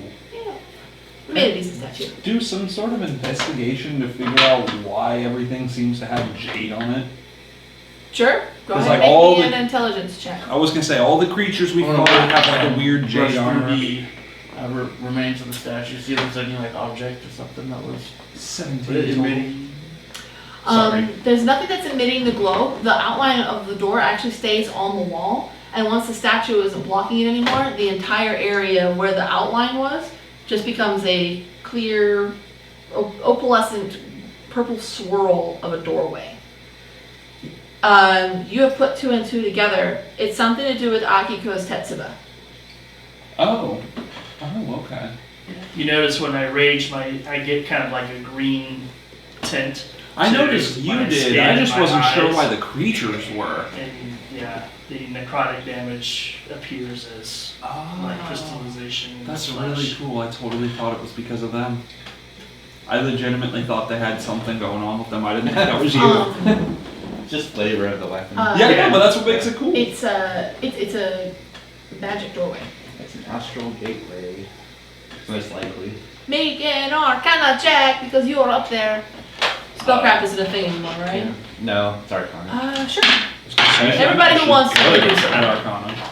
See, I'm actually not because I'm a sorcerer. I don't know anything about magic. 13. 17. A total of 20. You two are like, guys, it's a door. It looks, This is a magic doorway. looks like a door. Look, I'm not learned in magic. It just comes to me It just naturally. naturally, but it's glowing purple, so you're pretty sure. And you two, you know that it's it's an arcane doorway that people can make them. It's not something that just happens like the whole Right. elemental thing that went down a few years ago, but it's a doorway. You, with your role, know that this is Mordenkainen's Magnificent Mansion. It's a spell that's castable by very high-level spellcasters, be they bards or wizards. And it is basically it's a doorway to a pocket dimension, a personal pocket dimension. Basically, a wizard's personal mansion in a pocket dimension. Our Yeah. house in the middle of a cave. Neato. Okay. Me as a character would know it, but as a Okay. player, we can't go into it without. Your hand goes through the door. Guys, check it out. Check it out. Whoa, be careful now. You don't know what's on the other side as you start. Okay. I just tried knocking. Okay, make a wisdom saving throw for me. 17. Nope. 18. 18? Okay, yeah. You make it, you put your hand through to knock, and you're like, knock. On the third knock, you actually just move through the portal. Oh God. Hey. So in a brief shimmer of purple light, Chuldaiku disappears through the portal. It ain't him! It No! didn't. No. He's fine. I'm pretty sure it goes to another space. I don't know how he got through it. Do you know what kind of space? I'm not familiar. I'm not 100% familiar with myself. It's magic far beyond my own comprehension, but it's essentially a sort of pocket dimension. But either way, as far as I understand, we should be able to go through. As he's talking, I just Yeah, right. Wisdom saving throw. Well, I guess once more into the breach, eh? 14. 14? I'll Alright. step So, through you too. make it through. I don't You know if I go consider it safe. stride towards the door, and there's this weird feeling that washes over you, kind of like when you've been walking in tall grass for too long and you touch something metal, and it shocks you just a little bit. Okay. And then you move through. I'm going through too. Okay, do you tuck your wings in? They're gone Yeah, by now. Okay. I am going to use my favorite thing. I forgot. I didn't. The whole thing's down here. Favored by the gods. So actually, no. I guess I'll see if my saving throw fails first, because I can do that. 8. You make it through? Okay. Yeah. Nope. I was already skeptical in the first place, and they rushed through before I could tell anyone, let's not do that. Says the ever curious. I know, right? Tabaxi. Well, that's the thing. Maybe we should think about this, guys. Can I go No, I mean with a -1 wisdom, Yeah. Can I do a quick investigation on that on the big guy to see if there's anything relevant to why this is here? Sure, go for it. Ooh, that was almost a natural 20. 23. 23. No, you turn the guy over. He does have trophies, unlike the other ones. He's got like a necklace with what looks like claws from other troglodytes on his. Yeah, personal trophies. He has basically a belt that's made out of woven kelp and things like that, and he's got various weapons attached to it. Like there's a dagger, there's a really sharp rock. Okay. There's a pouch with some medium-sized rocks in it. But he does not have anything that would indicate that he has the capability of doing. And no clues why. Yeah. I will climb up, and I suppose I will follow them then. That's some Alright, wisdom give me saving your throw. wisdom saving throw. I think that was a 17. Yeah. Plus 1. 18. 18. Okay. So you make it through. So you're like, oh. Yeah, that's almost exactly how I would have done that actually. Oh, okay. Excellent. I'm not happy about it. Us going through like that. We don't know what this is. Alright, now we make new characters. Nice. Yeah, basically. That was a really fun sound. However, it is not the sound that I wanted it to make. I totally thought it was, and you could have definitely played that off. Yeah, I was thinking like creepy organ music. Yeah. We are now in Ravenloft. Oh god. Curse Strahd. No thanks. That would be terrible. Well, you guys step through this portal, and there is on the other side, there's this really nice foyer. Like, it seems like you guys have stepped into this, like, really high-end home, like a home of a noble. You feel right at home. You're like, oh, thank God, these people will have facilities. But everyone else is just like, oh, wow, this is...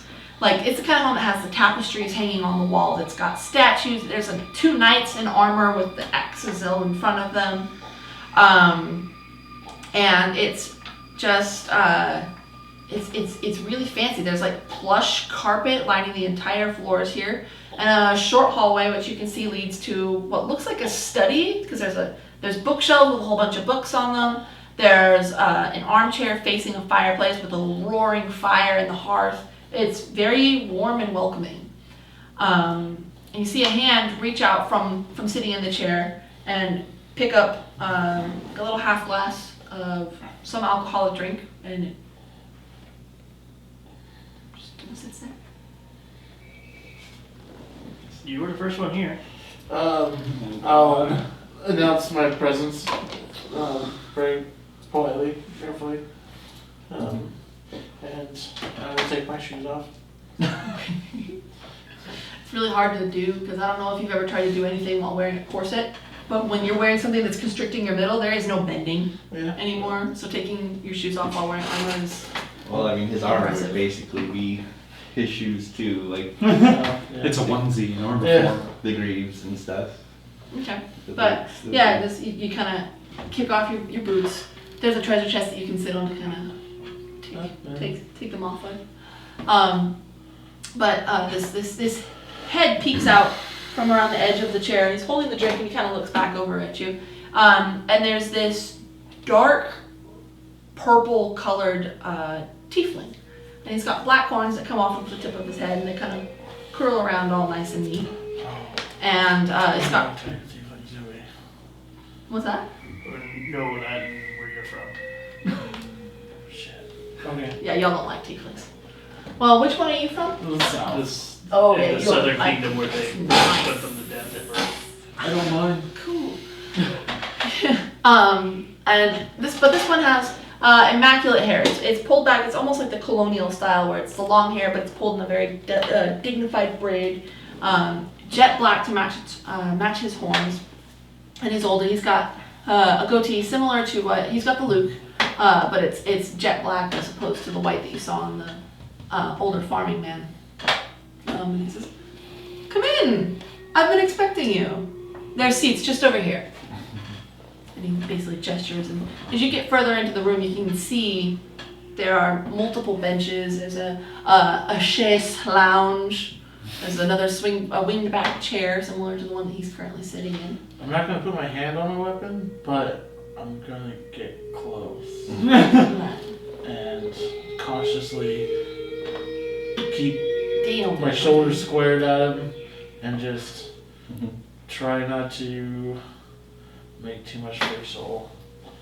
Okay. I guess I go to sit down across from him, and you were expecting us? Well, no. Go sit down off to the side somewhere. Well, Battered and bruised. you're a little messed up. Yes, that's true. Here, why don't you reach into the cabinet behind you there and grab yourself one of those? And basically there's like this little cabinet with little doors, and you open them up, and there's just vials of little health potions in there. Do I know for a fact that they're healing potions? They have the symbol of Sir Raphael on them. In They Kunai, look fine to me, yeah. in Kunai, I'm gonna tell Akiko, no, be safe. We don't know.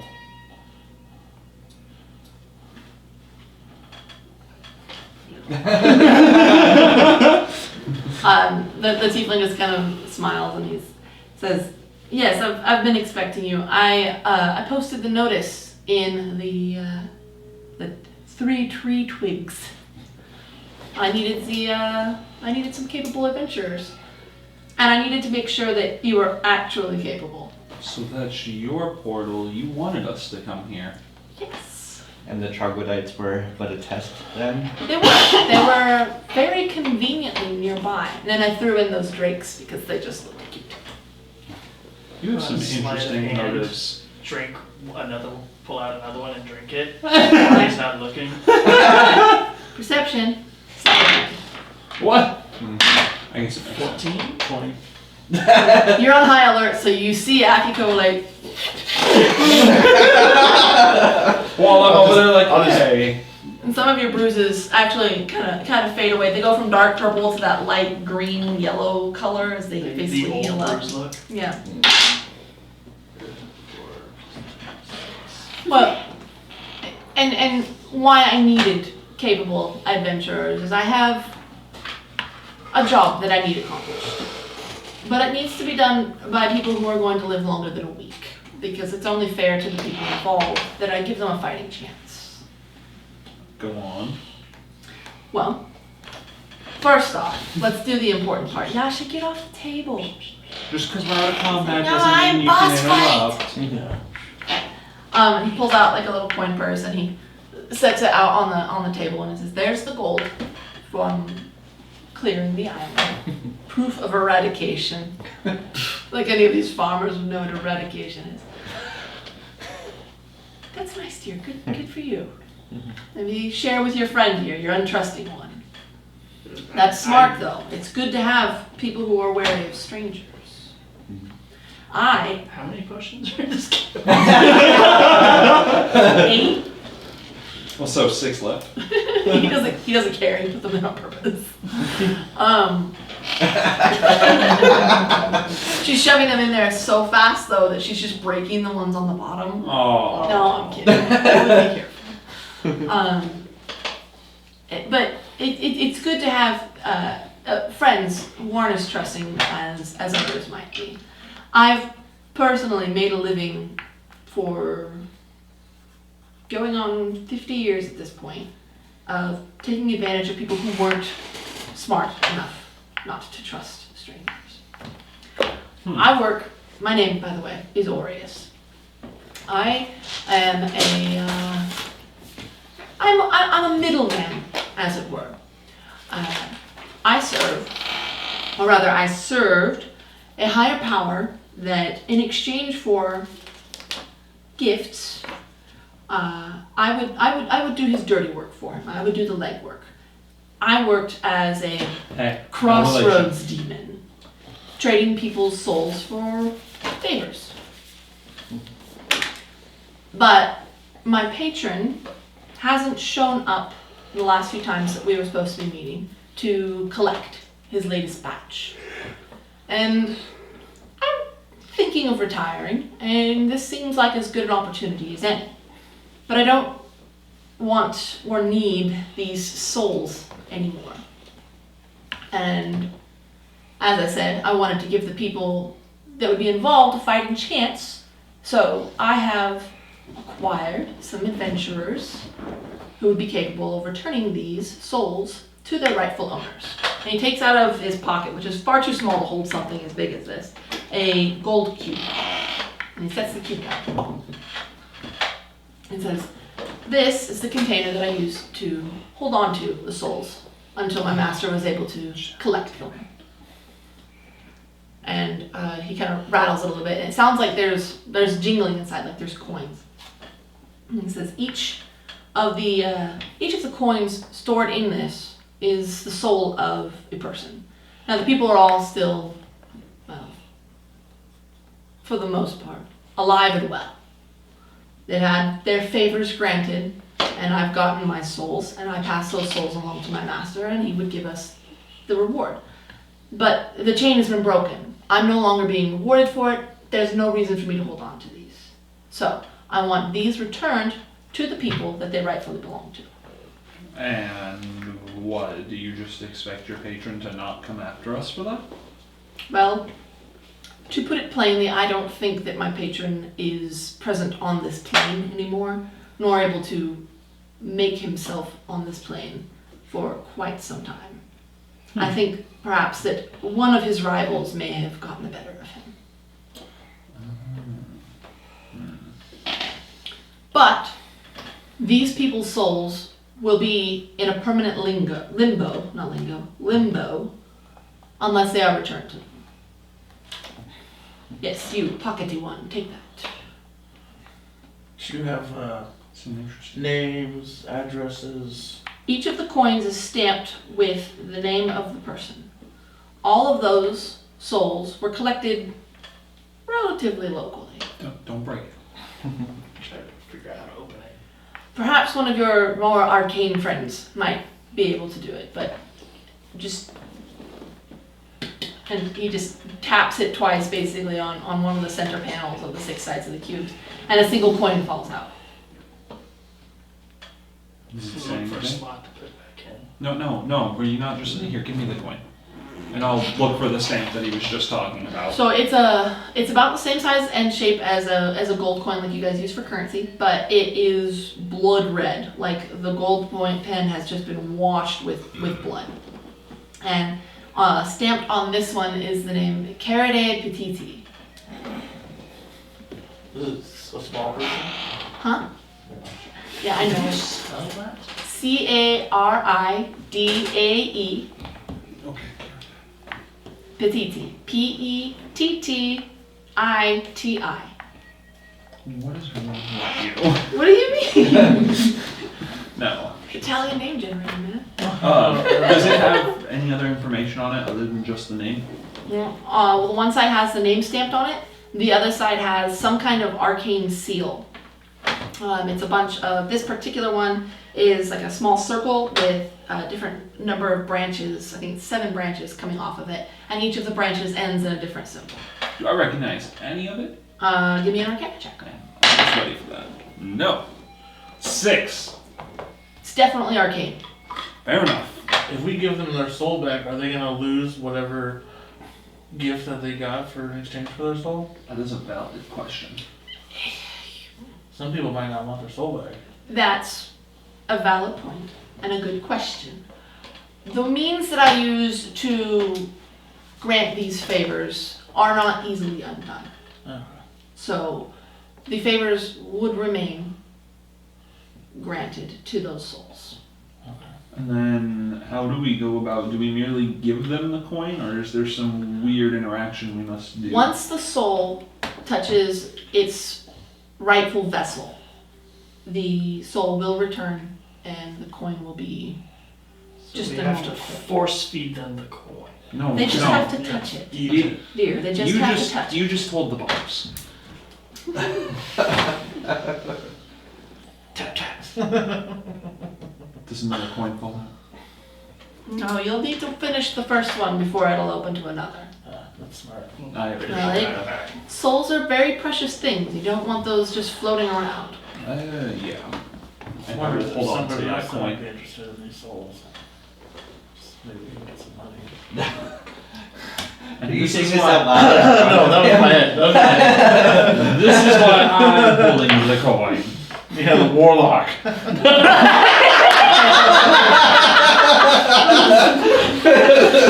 Stand point. Look, the things my patron and I do don't involve souls, thank you very much. Just tentacles. And lots of tentacles. maddening other things. Why do you smell so bad? But souls specifically are not on that list this time. So, Orious cube. It is a device of my own creation, after all. I realized that was why the thing was named what it was a few minutes ago. That's why I was randomly like, oh god damn it. Because I finally pieced it all together. Well, But as far as rewards, because I know that's how adventurers work. She has the gold from this original adventure. No, I never picked it up. I was taking all the healing potions. Oh, okay. I thought It's still you just took sitting it back there. too. I I can thought offer you you did this grab the this bag, 300 gold, and No, I just- assure you that Hmm. the rightful owners of these souls will probably have their own means of thanking you. It's also a bit of an insurance program to make sure that those souls go back where they belong. So that's 75 gold each. And will you have anything for us? Should we return upon completion of... Would you want us to come back after we do all the souls, or after kind of a... Actually, check-in? I intend to never see any of you again. I Oh, plan to retire, and I will be taking my retirement on another plane. There were 7 potions left, right? After I drank them all. and are you just pocketing all of those? For right now. That's why. So are you trying to tell me that you're quite literally going to entrust this to us and then just go on a permanent vacation elsewhere? Well, you got this far. And by giving the souls the opportunity to be returned to their rightful owners, my conscience is clear. well, I think It's a pretty gray area for clear, but if it suits you, alright. Crossroads He was- demon. Yeah. Happy to I'm take just the middleman. Yeah. So, I find it to be a very interesting task, but I'm not against it. well, I think it's not something that's up for negotiation, Yeah, fair enough. repayment or not. It seems like this is now our burden. Yeah. I don't know. It sounds like we might get to travel. I mean, I didn't have a set destination, and it's something to do, a goal to seek. If I may ask you a question, So you're like an angel, right? This So tone- this should be like. and I will what you actually do. let him hold on to it, does this bear any significance or it's meaning kind to of- you? Ironic. The creator of What'd you this think? tome is on a level I with my really do former think. master. I can tell you It's like that rain much. on our adventuring day. There's like, he does like a brief flip through. There's nothing there for him. Yeah. Well, But this is a more personal it does seem matter a little between you and your pretentious if you believe in that kind of thing. patron. I was more looking for I don't know. personal I information don't know what I from believe the... in. You see, my uncle was the last one to have this book, and he... Though we thought he just up and left, Believe I'm in pretty sure myself. he disappeared. And I'm pretty It's a sure good it's place to related to start. this tome. That's for sure. I have found that people who disappear either have help in doing so, or just don't want to be found. Yeah, I fear that's the case. I'm just hoping it's not. Well, what gives you those powers, what gives you your book, is a great power. Something I still don't understand. You trust me. You can be at this for years and years and still not entirely understand it. It's kind of like a relationship. Just gonna say I've been at it for at least a good year now, and yeah, it's still pretty confusing. But that power comes at a price. And not everyone is willing to pay that price. And sometimes there are consequences for it. Some people have to eat hearts. to prove their loyalty. She did. Others, it takes a higher toll. I've seen it before where people are forbidden from seeing their loved ones, who are commanded to kill their loved ones. People will go to great, drastic lengths to ensure that they get what they feel will get them forward in life. Gives them power. I appreciate the insight. Thank you. Inside checks. Seriously, Jake. I believe that's all I have to converse with them. Anyone else? I know you two are off put by the tiefling in the first place, so. Yeah, more than me, but yeah. But, unless you have any more questions, tide is coming in, and I did not put this in a convenient location for a reason. So you don't have a secondary exit that's a little closer Oh, I'll be fine. I'll be fine. Out of curiosity, where are we right now? Are we nearby? Or You are in a pocket dimension of my own creation. Okay, so we're nowhere It near. exists wherever I want it to. Fair enough. Alright. Well, I suppose we should be returning then. Could you send us back to town then? I think he just said no. You have to leave. It wasn't direct, but yeah. So Yeah. You won't drink his potion, but you'll let him like magic you across to wherever. She makes a good point. You have some weird trust boundaries. And I've built a reputation on granting favors to those that pay a price. And I don't feel that a walk up the beach is worth your immortal soul. Well, But if give you him that do- coin, Why would he want the coin? there's payment.